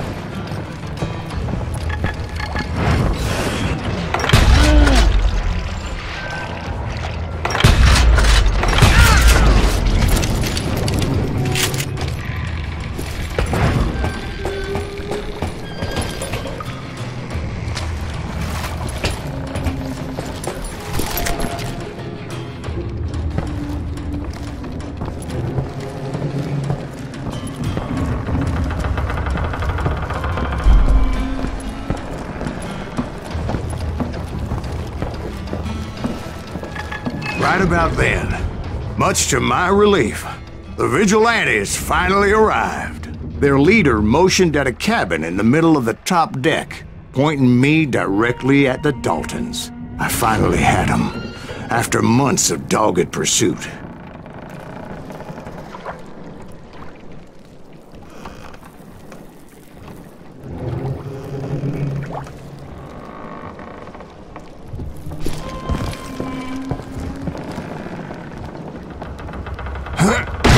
Out that they had me. Take him out! I'm sending you to hell!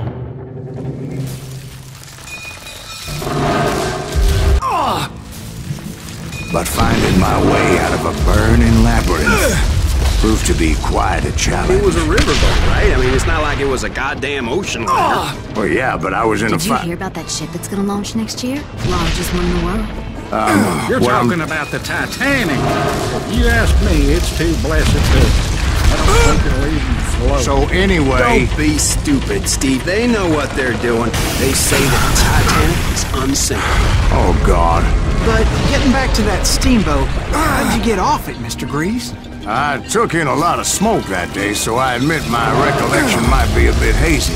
But somehow I managed to finally disembark. I was coughing up smoke and pretty damn pissed. I was done playing games with those boys.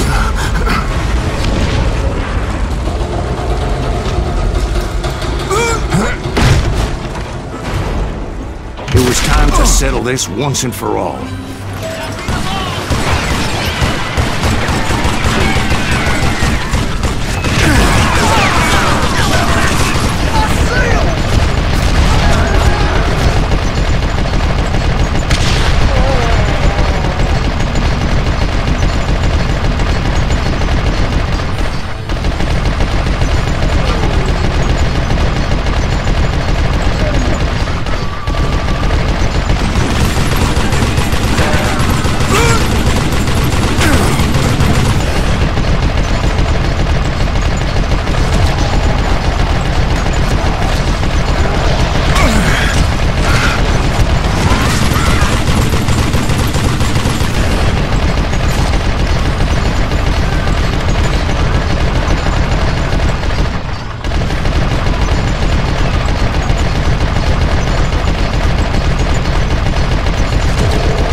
and Grat weren't about to come at me one at a time.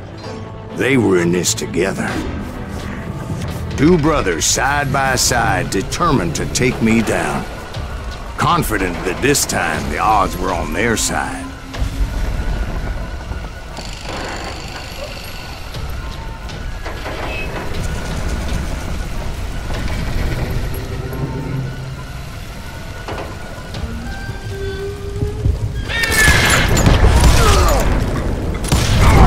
They got it wrong. A sad end for those two. If they'd only known that Emmett was still alive despite his wounds. Paroled 14 years later, he moved to California. My own brothers died tragically as well, truth be told.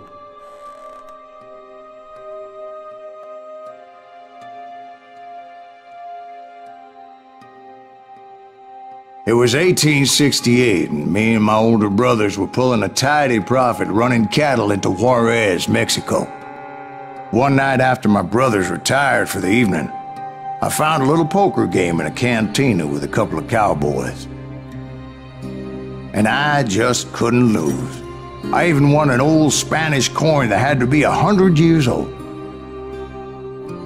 Well, I was mighty pleased with myself the next morning as my brothers and I rode for Texas. But before we crossed the border, those cowboys caught up with us. It was Johnny Ringo, Roscoe Bob Bryant, and another asshole named Jim. They wanted their money back and everything else we had, including our lives, as those boys didn't want us coming for them later. Bob put that old Spanish coin in my mouth and said, "I won't have it said that I left you with nothing, boy." Well, those horses bolted, and there we hung as those bastards rode away. The branch finally snapped under the weight of the three of us, but being my older brothers were bigger and heavier, they were already dead. And right then I swore to myself that I would avenge them. Ringo you know about, but Bob eluded me. Until I heard he was riding with the Wild Bunch.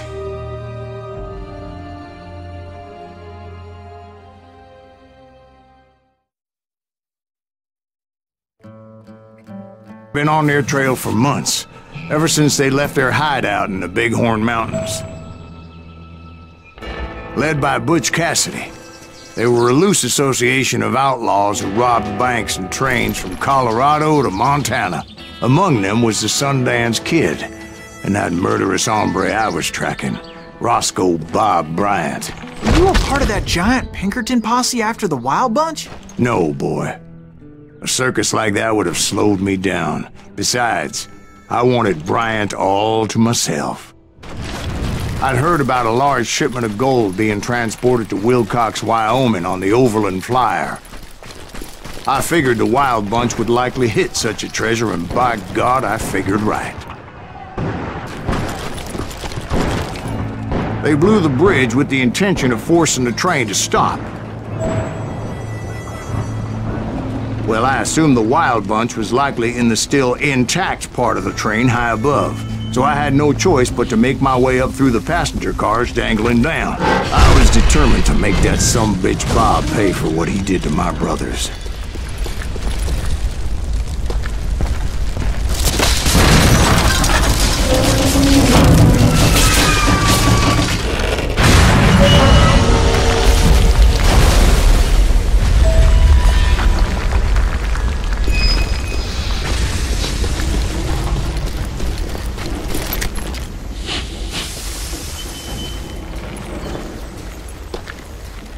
Ears are still ringing from blowing up that bridge. What'd you say? I can't hear a goddamn thing. Well, I made my way off unscathed, came upon a few members of the gang and had no choice but to dispatch them. From there, I had to negotiate an even more precarious route. But first, I would need to get my ass out of there.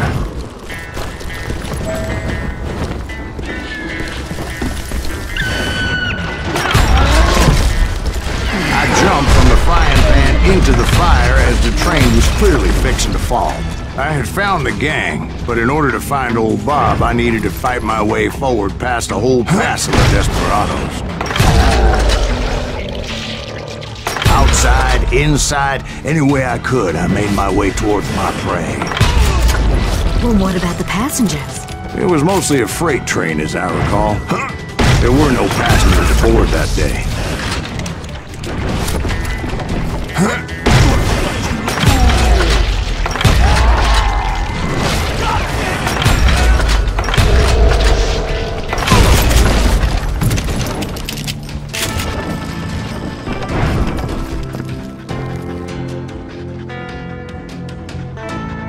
As I mentioned before, I am not fond of heights, but I was too busy dodging bullets to worry about falling to my death. Odds were I was likely to die that day anyway, so I was determined to take down as many of those bastards as I could. Now you're really pissing me off!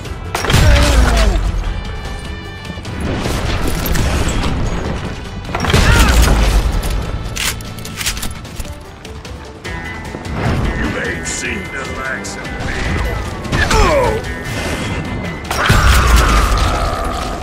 At times, it was like shooting ducks in a shooting gallery. The only difference is these damn ducks shot back.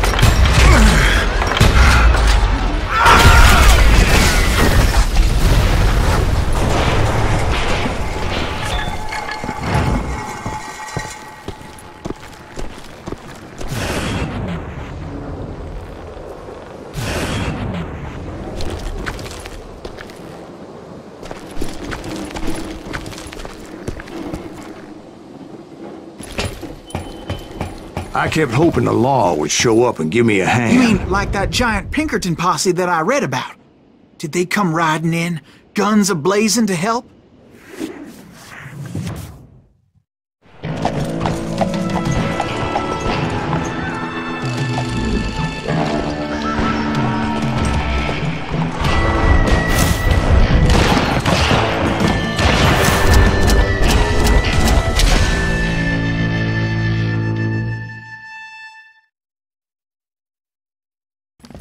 Help? From the Pinkertons? No, son. I had to fight the wild bunch all by my lonesome, as usual. Who the hell is that?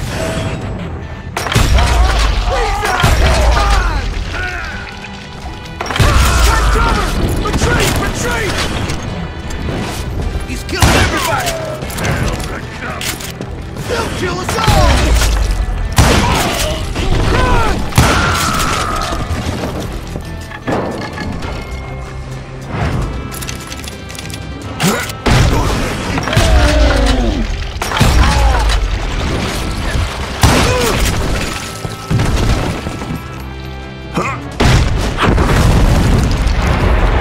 My guess is those dime novels didn't portray this as it happened, did they? Only a few stragglers were left. I had to cut them down pronto if I was going to stay on old Bob's trail.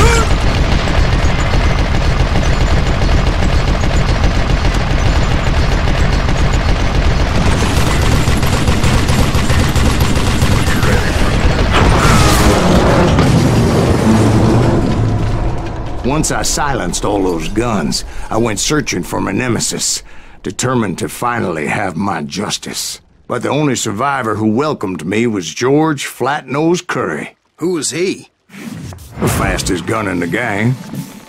Right after Sundance, I mean. And Kid Curry, and maybe Elsie Lay. Though some folks might dispute that.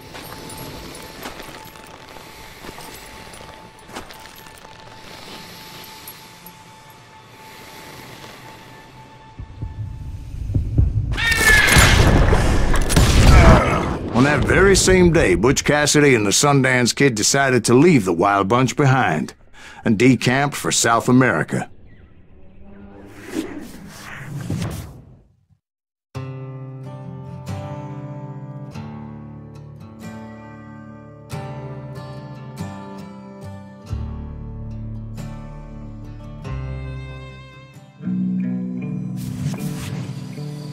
I tried to find Bob Bryant, but it was as if he'd disappeared. Sometime later, I heard the Wild Bunch was back together.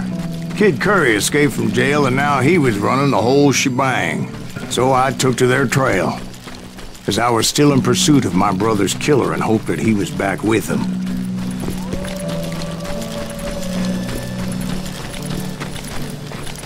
That Kid Curry's kinda crazy, ain't he? Don't let him hear you saying that. Anyways, I tracked those boys to a camp right outside Parachute, Colorado. Being outnumbered, I didn't bother with a warning shot. Who's shooting at? I just started taking those bastards down.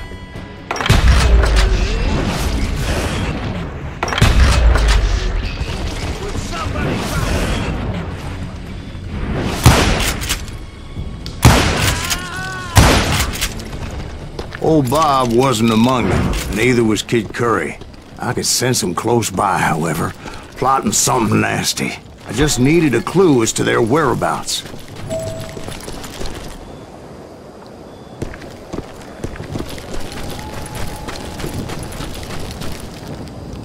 And I found one. A map with their bold plan clearly marked. This time they were fixing to blow up a train trestle. Property of the Union Pacific.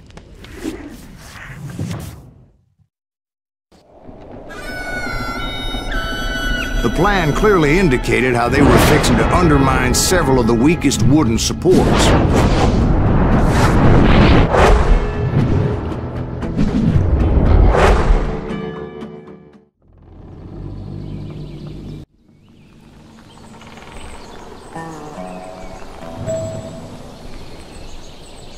Kid Curry was considered the wildest of the Wild Bunch. It was said that he fathered 85 bastard children, though some say it was only 5.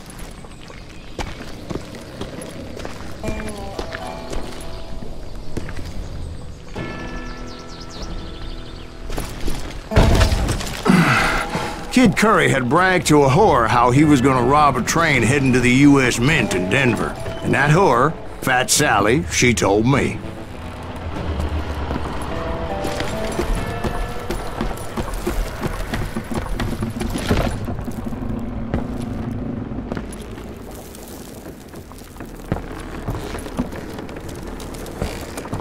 The bridge was rigged with dynamite, so I decided I'd best be careful confronting those bastards.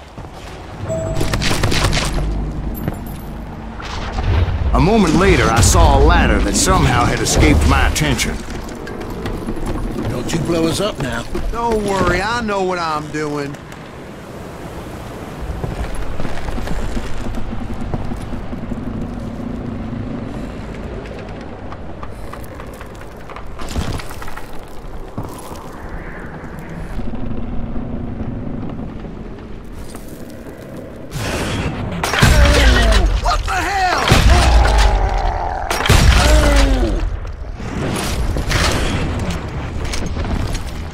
But the Wild Bunch did not take kindly to my presence and attempted to blow my head off. It appeared the kid had found a number of new recruits to bolster their ranks. Guess there's always desperate men willing to trade their lives for stolen treasure. What happened next? Well, having removed the first bundle of dynamite, I decided I might as well remove the other one.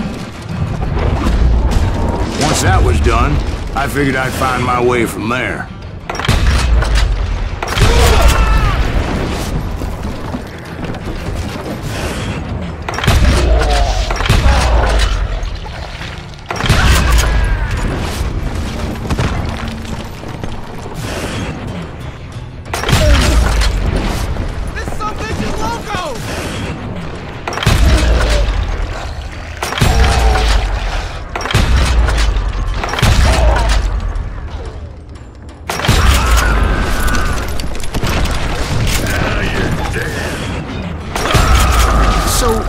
even then?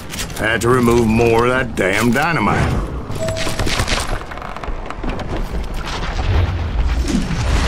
It must have been terrifying trying to make your way across. I was sweating it a bit, but then I noticed a footbridge tied up on high, so I shot the rope.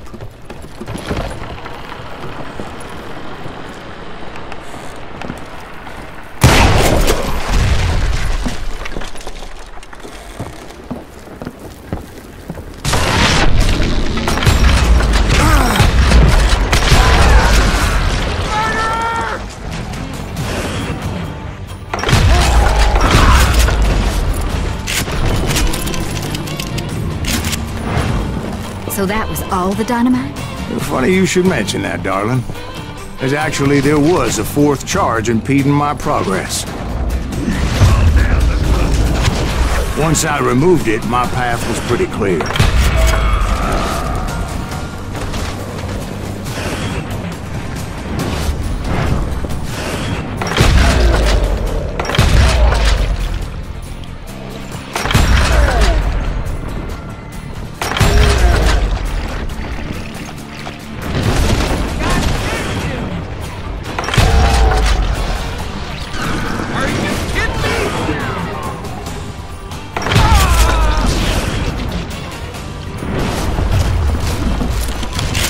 So I proceeded onward and realized that that way just wasn't gonna work.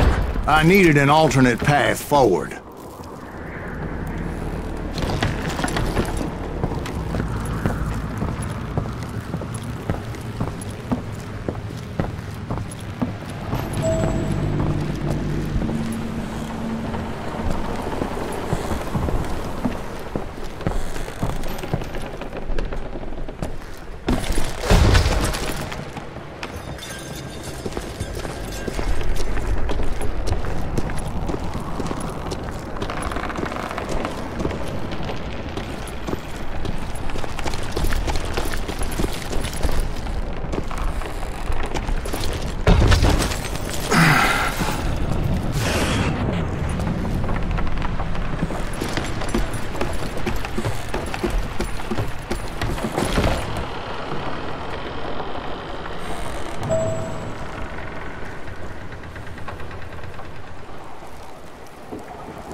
Luckily, I found a cave, and as I made my way back to the bridge, I saw something that concerned me.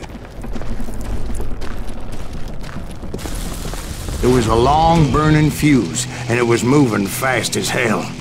I had to catch it.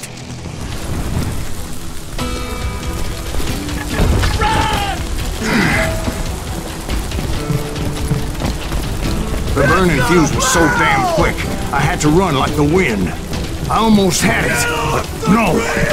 Thought I was gonna have a coronary when I lost sight of those.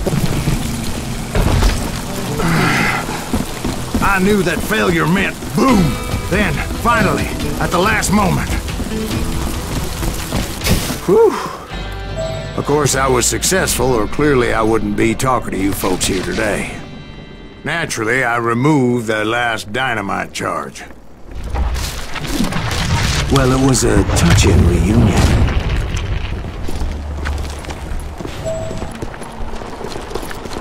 But by this time, I was thoroughly exhausted and dragging my ass, as I was not a young man anymore.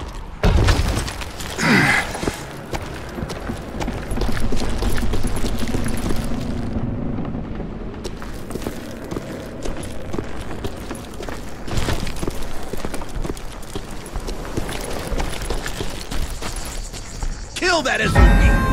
Make him bleed! Send them separatists! Finally, I found those boys. Or more precisely, they found me. This place don't get curry, ask me! Nuttier than a damn fruitcake!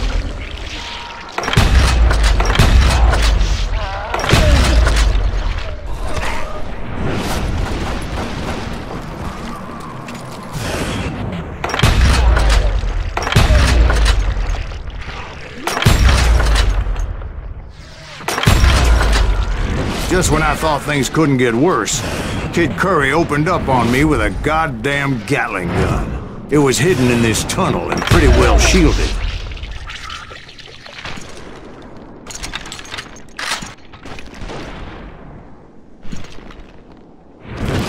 It's you! It's you!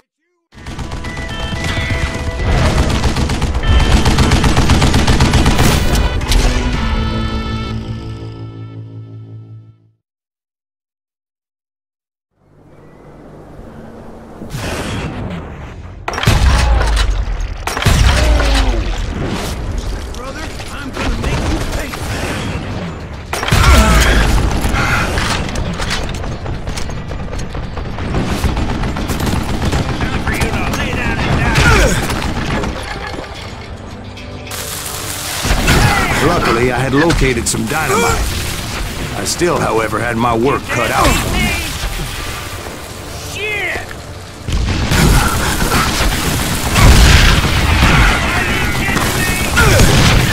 You know who I am? Come on!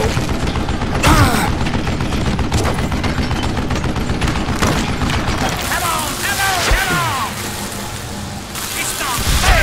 I need some help here! Take this some bitch out!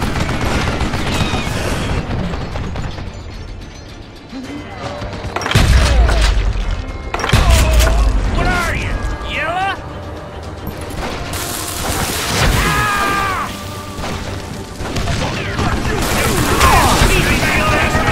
Give me a hand here, Eventually, I brought that tunnel down. And that's when I met Kid Curry himself. He had decided to stop pussyfooting around and deal with me personally.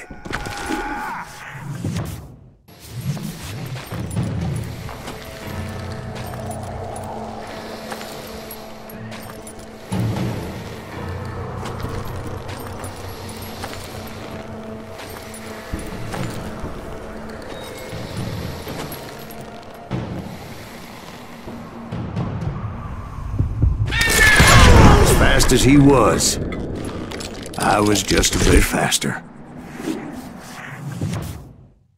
And as he lay wounded, I demanded to know the whereabouts of Roscoe Bob Bryant.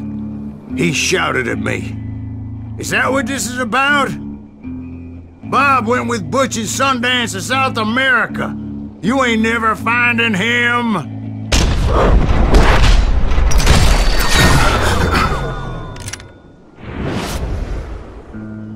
Those were his last words.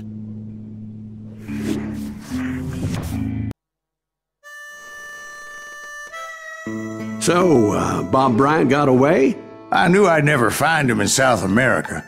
What about the other killer? Yeah, you kinda glossed over that one. Well, I found Jim not long after my showdown with Ringo. At the time, he was riding with the James Younger gang. Did I neglect to mention that?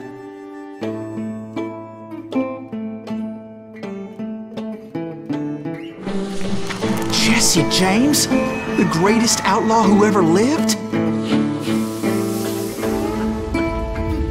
Jesse and his kin rode with Quantrill when he raided Lawrence, Kansas, and killed near 200 people, boy. Nothing great about that. And from there, him and his brother went on to rob banks and trains from Kansas to Missouri. Which is why there was such a rich bounty on their heads. 40 grand for both of them, dead or alive. That's one hell of a payday.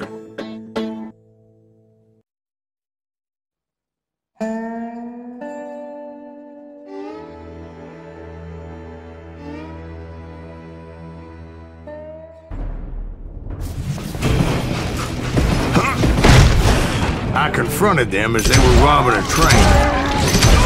Bullets were flying at me from every which way. But I knew I'd have to fight my way forward if I was gonna find this Jim.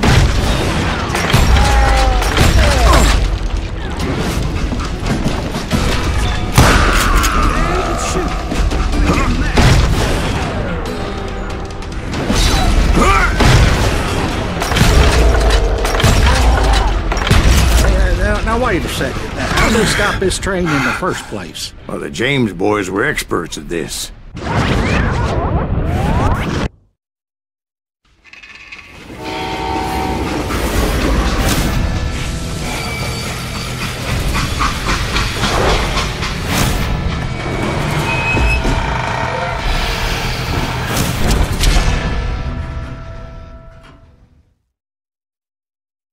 They hopped a freight train having heard there was a big payroll in the express safe.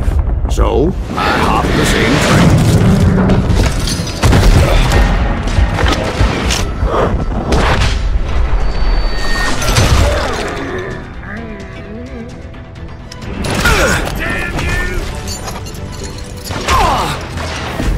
The James Younger gang was decimated after that little fiasco they had in Northfield, Minnesota. So Jesse needed more men and took on the killer I was after, along with a host of others. I was hoping to find my man and put a bullet in his head.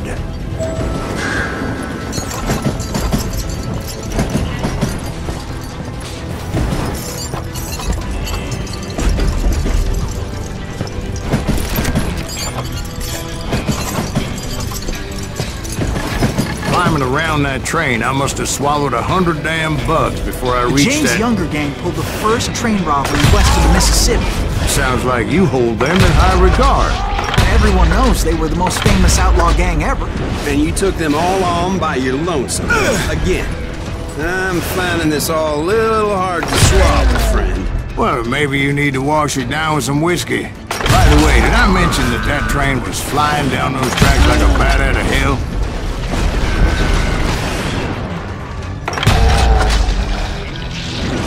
Die, you bastard!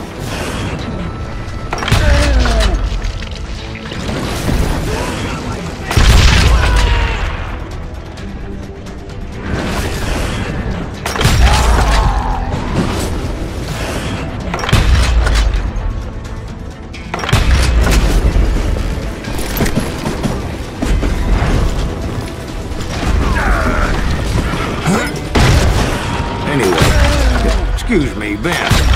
Where would I find the gentleman's facilities? Suddenly I have an urgent need to drain my one-eyed snake. Well, I've had more than a few drinks, and I've been sitting here for quite a spell. Right through there. Let me show you.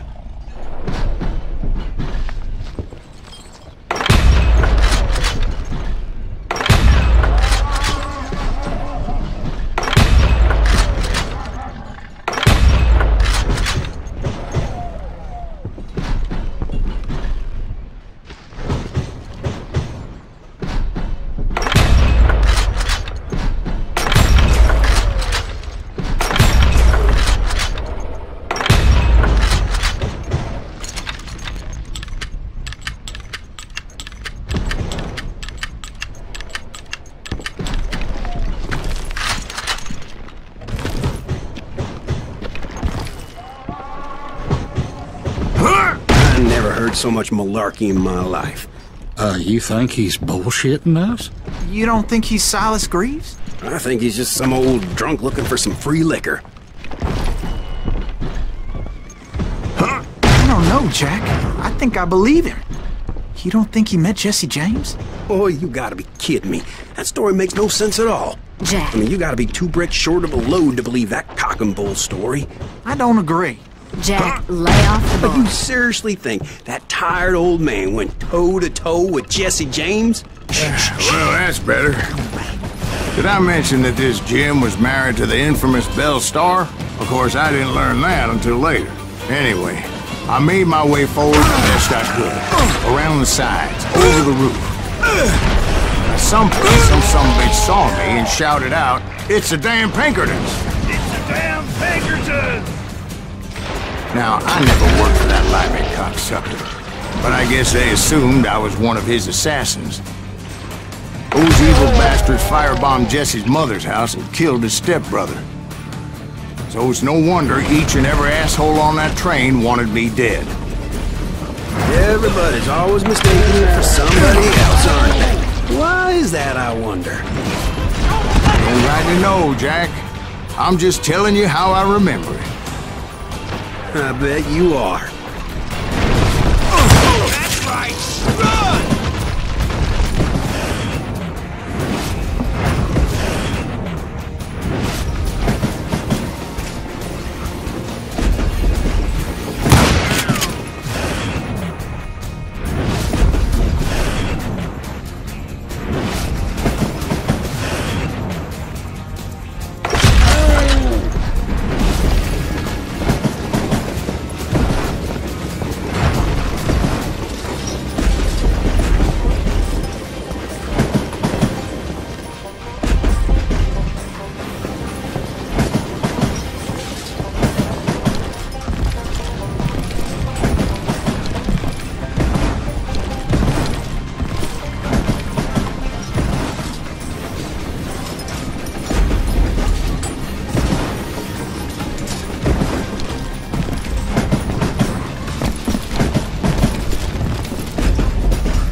I came across a flat car piled high with logs and had to come up with a creative way to make my way forward.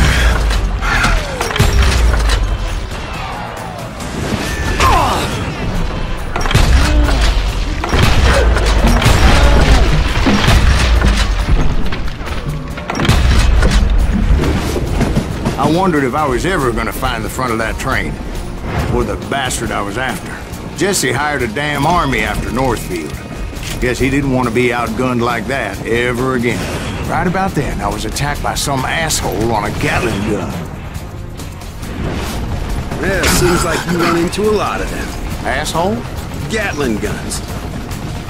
Yes, I did. Now, I don't remember how I took it out. It was either a bullet or dynamite. Where would you find dynamite? Does it really matter, Jack?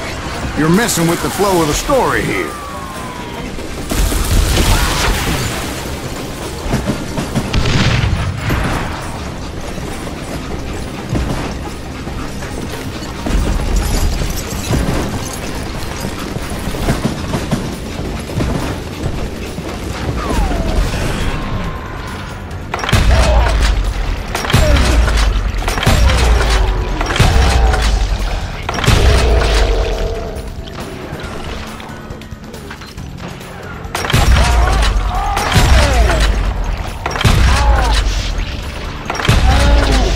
I was looking for Jim and shooting any son of a bitch stupid enough to get in my way. And that included Jesse James himself.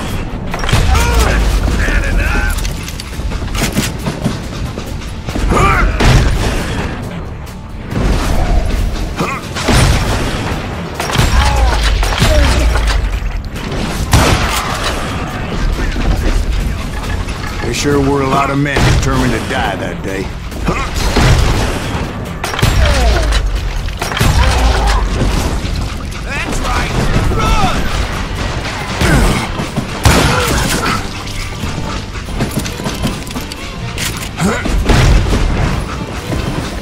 It was then that Jesse detached the express car from the rest of the damn train.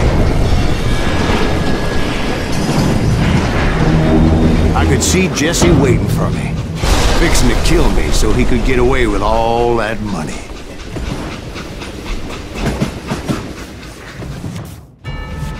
You had a showdown with Jesse James? Of course he didn't. Everybody knows that Jesse was killed by Bob Ford. Yeah. Jesse went out like John Wesley Hardin. Coward shot him in the back of the head. Guess it doesn't matter how far you run, does it, Ben? Your past always catches up with you. Yeah, I didn't kill Jesse James. Just wounded him bad enough to convince him to hang up his guns. What about that Jim fella? What happened to him? I figure he was up front with a gun to the engineer's head. That bastard slipped away again.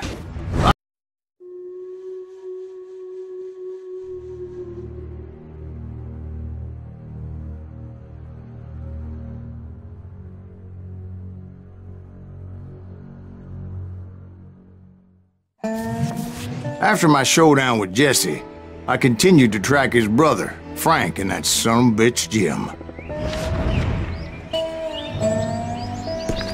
I followed those bastards into the high mountains as they were going to ground. What mountains would that be? Somewhere in the Ozarks, I believe. The perfect place to hide out from the authorities. In fact, before I could find them, some Indians who fled the Reds and were hiding out from the military found me first. They probably thought I was a cavalry scout and didn't want me telling the military where they were. Indians? Yeah, they could have been Cheyenne, but there was all sorts of renegades roaming the landscape back then.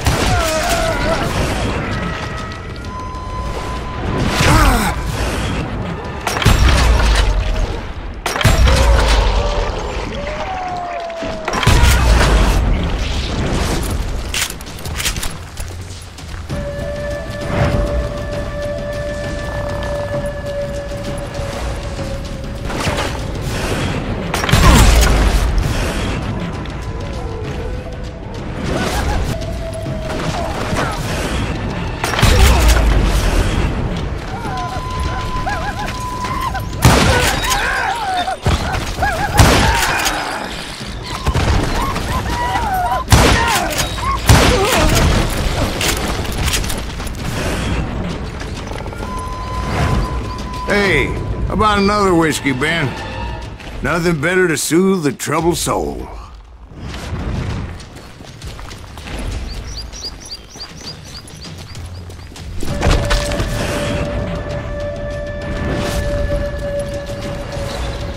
Now, where was I? Indians, right. I had more than my share of run-ins with the Red Man. Like that time... Did I tell you about Grey Wolf? Yes, sir. Ah, of course I did. In fact, I could still remember that old medicine man's words to me. Jesus Christ, we're back to that again. You carry great darkness in your heart. It will claim your soul. You will come to this place again and kill many more men, and the darkness will grow until it consumes everything you are.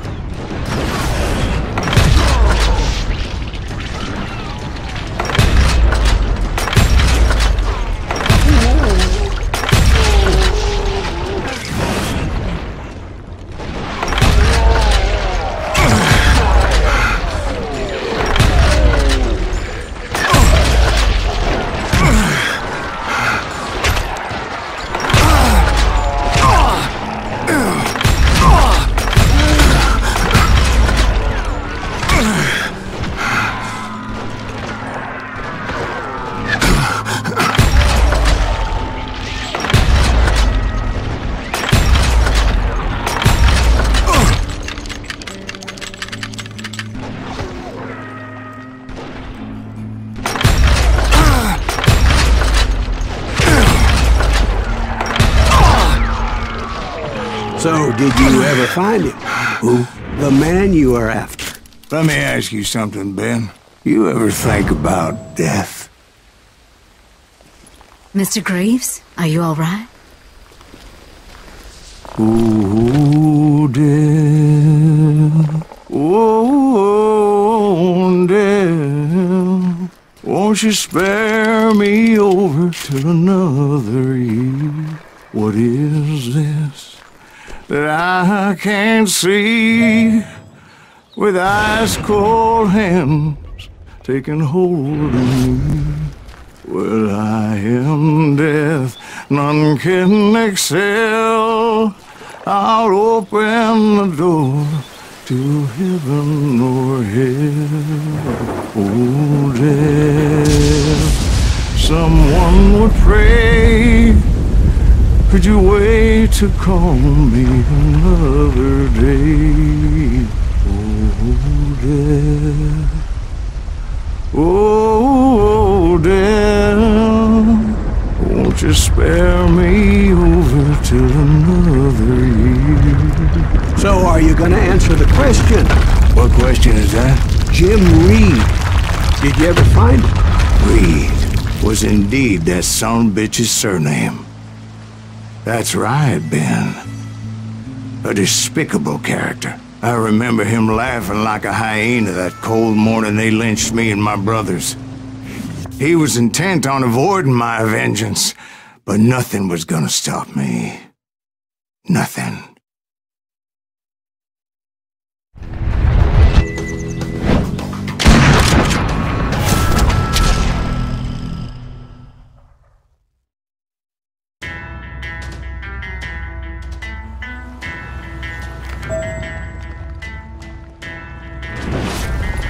I finally did track those outlaws down.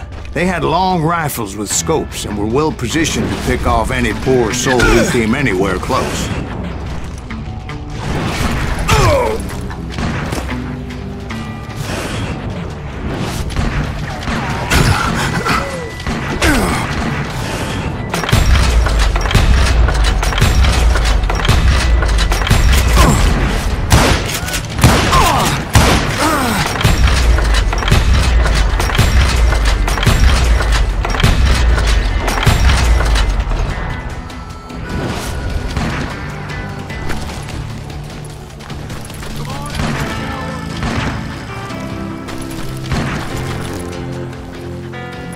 I'm guessing Frank James believed I was responsible for the demise of his brother Jesse. I couldn't really disagree with the man, as I thought Jesse was dead then as well.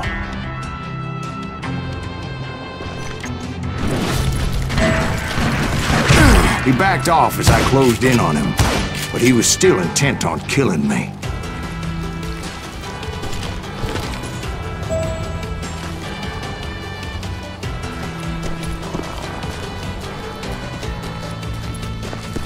And when I closed in on him again, he backed off again, looking for a better angle on me.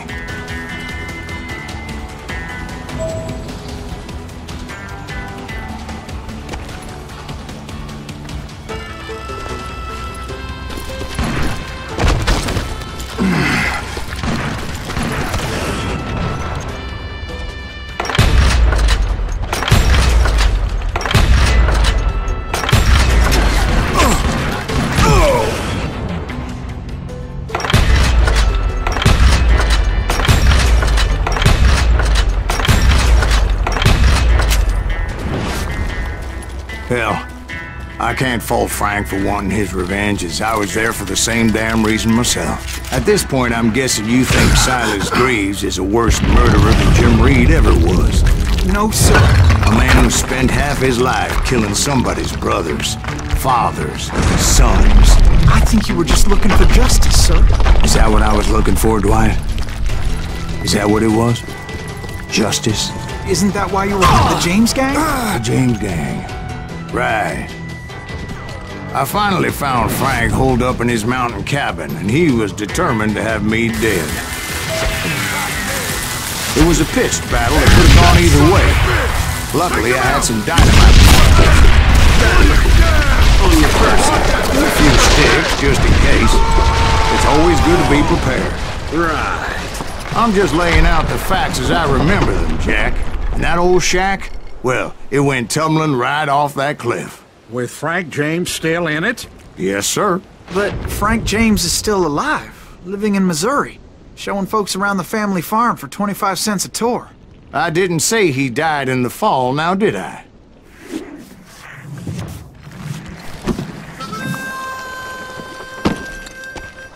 I'm done with this damnable outlaw life! Kill me, don't kill me, do what you will! At this point, I just don't give a shit! I explained to Frank that I had nothing against him personally and that I was looking for someone else. You want Reed? Have at him! I never did like that bastard! I am done here! We parted in peace as Frank pointed out the path to my prey before making his way back down the hill.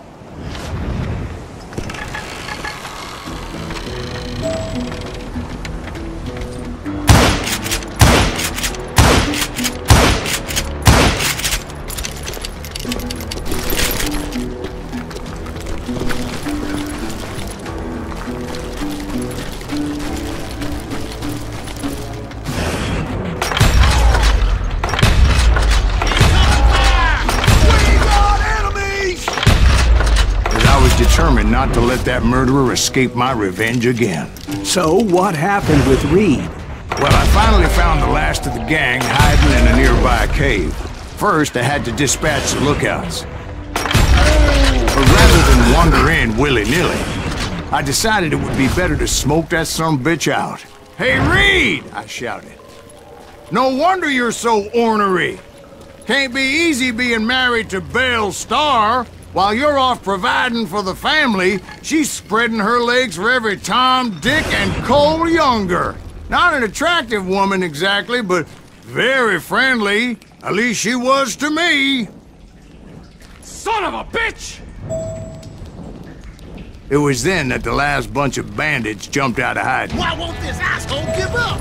Would someone please kill him?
Eventually, it was just me and Reed. I had waited a long time to face him down, so I could repay him for what he did to my brothers.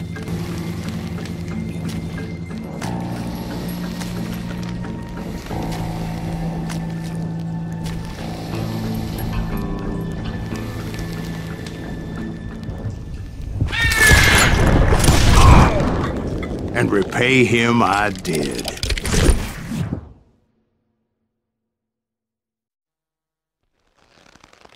Well, I don't know about you boys, but I'm pretty beat. Well, it's too damn bad you never found that Bob character. Seems a shame he never had to pay. Well, funny thing about that, I did have one more chance at him.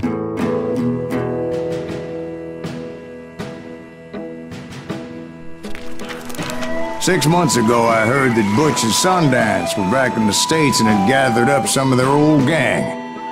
I tracked them down, hoping that Roscoe Bob Bryant had returned with them. So you're saying they didn't die down in Bolivia? That's what I'm saying.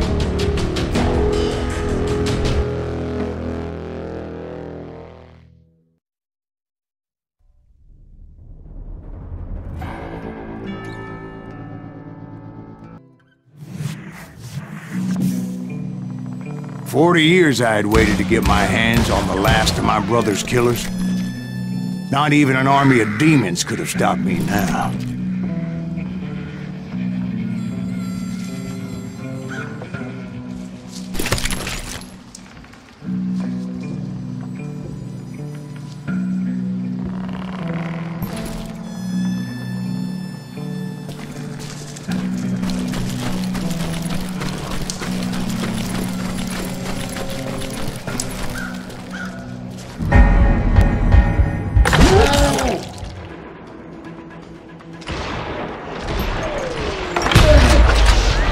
Both Johnny Ringo and Jim Reed fell fairly quickly. But the last one, Roscoe Bob Bryant. That son of a bitch had managed to escape my vengeance time and time again. I couldn't even be certain I'd recognize him after all those years. By now, he had to be close to 70. For all you know, he could have been dead. That thought had indeed crossed my mind. As did others. For instance, did my thirst for vengeance turn me into something worse than the man I was after? By this point in my storied career, I had killed more men than Bob Bryant ever had.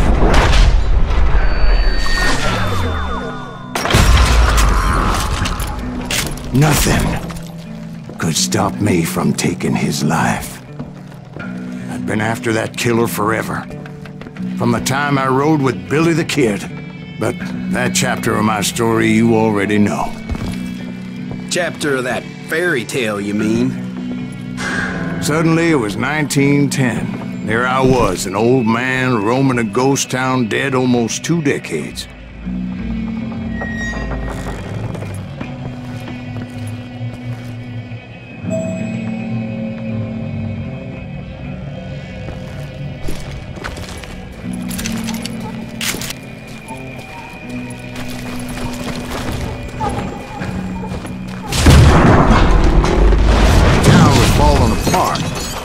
Just like me.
But I wasn't about to call it quits.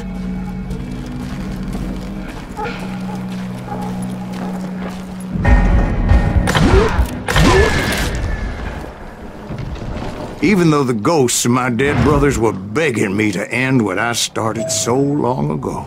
Mr. Graves, are you all right? Would you like some water? The Wild Bunch knew I was there. They were after a treasure they had hidden before they fled, buried in the grave of a dead amigo. Some folks think the town is haunted, so they figured there wouldn't be many people poking around.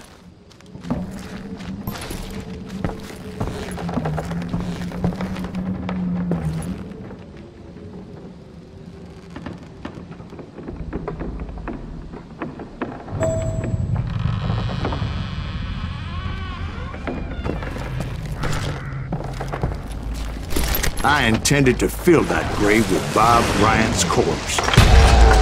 But like I said, the bandits knew I was on to them.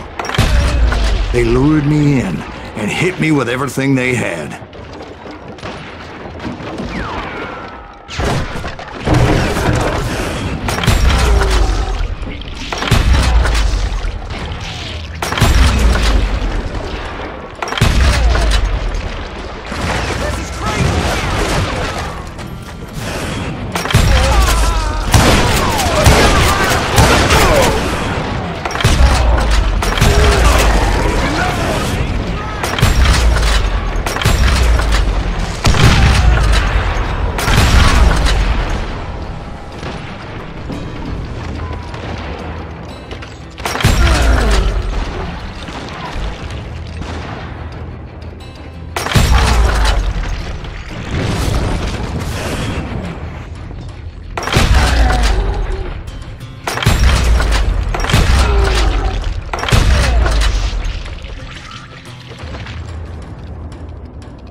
But you obviously prevailed since you're sitting here telling us the tale.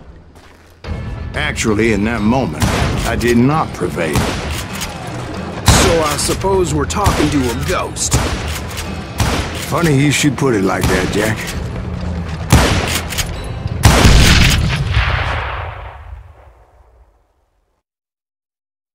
Because when I woke up... From the dead? There was silence all around me.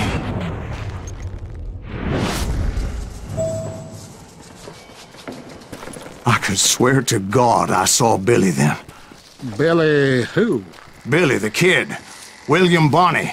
He was shooting at me from a rooftop.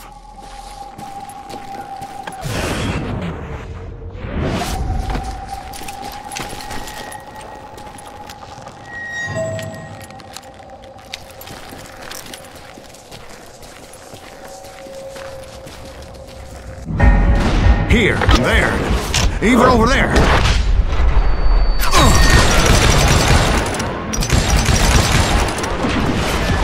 Years before, I wondered if maybe I was dead too, confronting the ghosts of my past. Perhaps all my sins were coming back to haunt me and drag me down to perdition.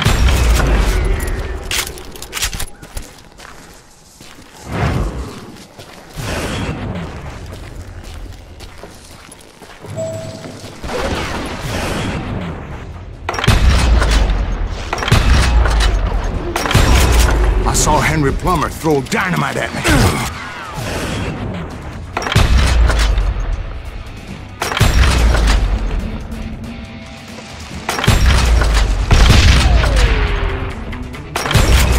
in the gates of the cemetery, I saw John Wesley Hardin, just like I remembered him.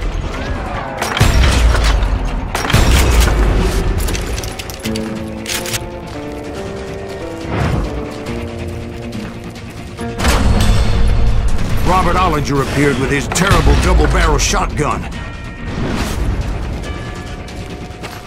But no ghost army was stopping me. My father-in-law got hit with a fallen branch. He spent the rest of his life talking to dogs.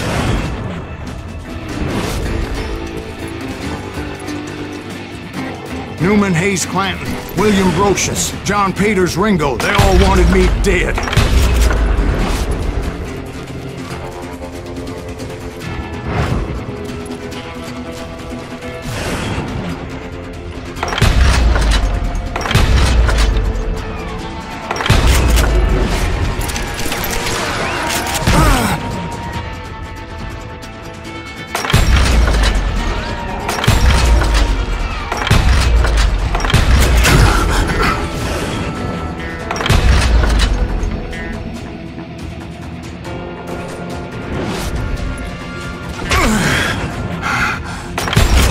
The Dalton brothers, Robert and Grattan, guardians of the Garden of the Dead.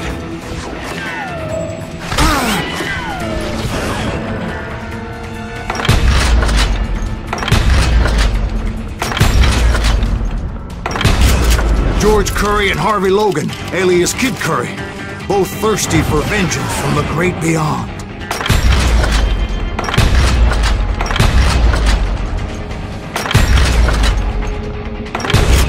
Jesse, Woodson, James, and Jim Reed. Each one deader than the next. I thought I would go crazy. Thought?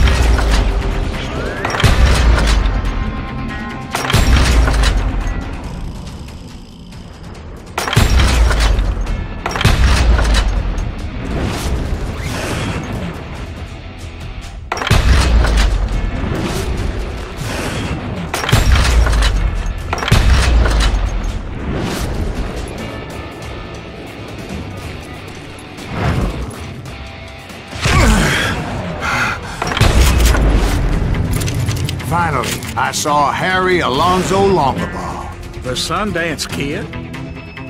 Like a general leading his Legion of the Dead. You told us before that you'd seen him alive.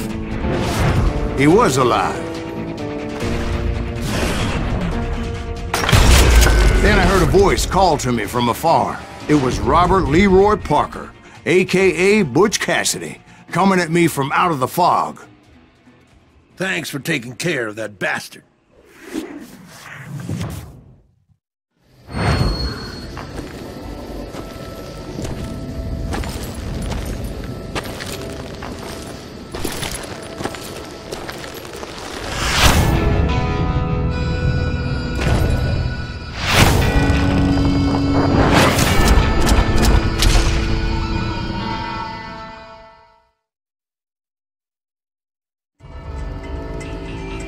But the kid wasn't quite deceased. Not yet. Takes more than one little bullet to kill the likes of me, partner. Those two looked like they hadn't seen each other for quite a while. Clearly, they were no longer amigos. Shit. I was hoping I wouldn't have to kill you. You won't have to, Butch. I'm killing you first. I asked them about Bob Bryant, but they were too busy with their own heated conversation. Let me get this shit straight. You want my money and the love of my life? You frittered it all away, Butch. Edda's mine. And so is that damn money. I didn't want to shoot anybody until I had an answer to my question, but those boys didn't give me much of a choice.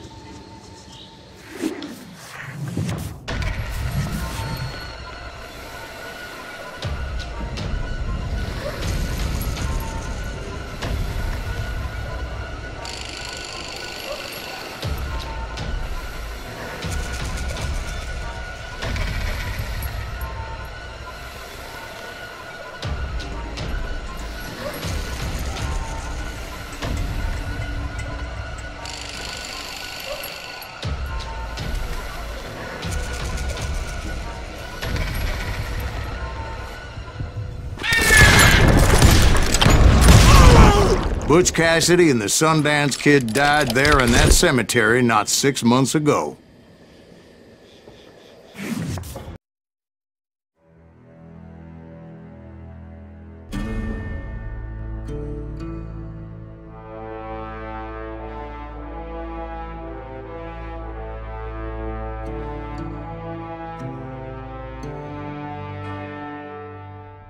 Butch Cassidy and the Sundance Kid were killed by the Bolivian army. Everybody knows that. That's the legend, but it ain't the truth.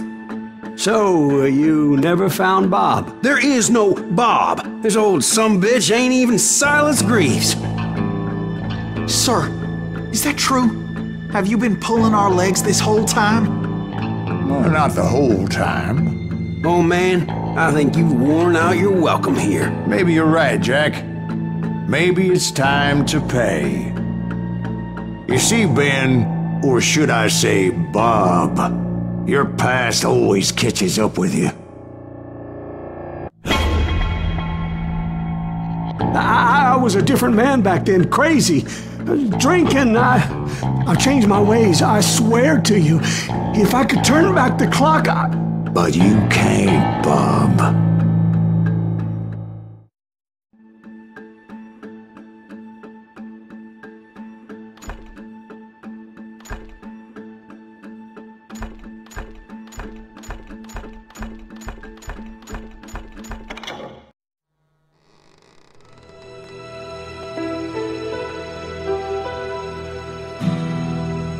Why'd you toy with me like that? Telling those tales, knowing all along.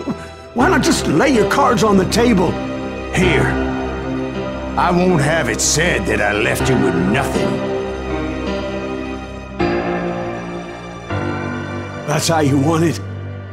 So be it. Holy shit! Molly, move against that wall. Go!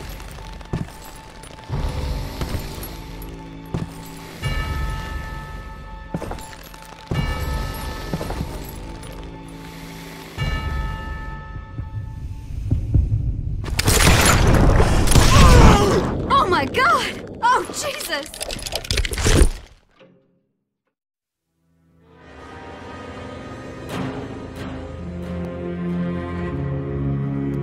Did you know it was him all along?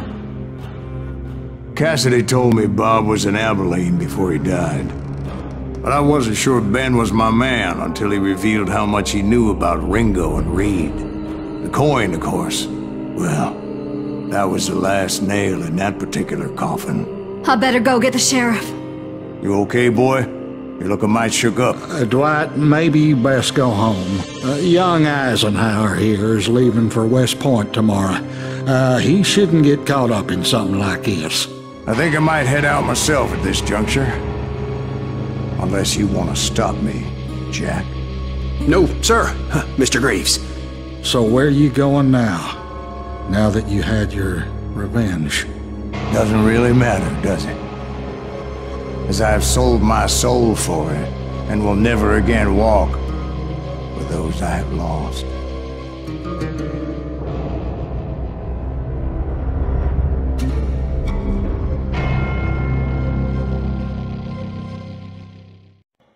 Ooh, dear. Oh, dear. Won't you spare me over till another year?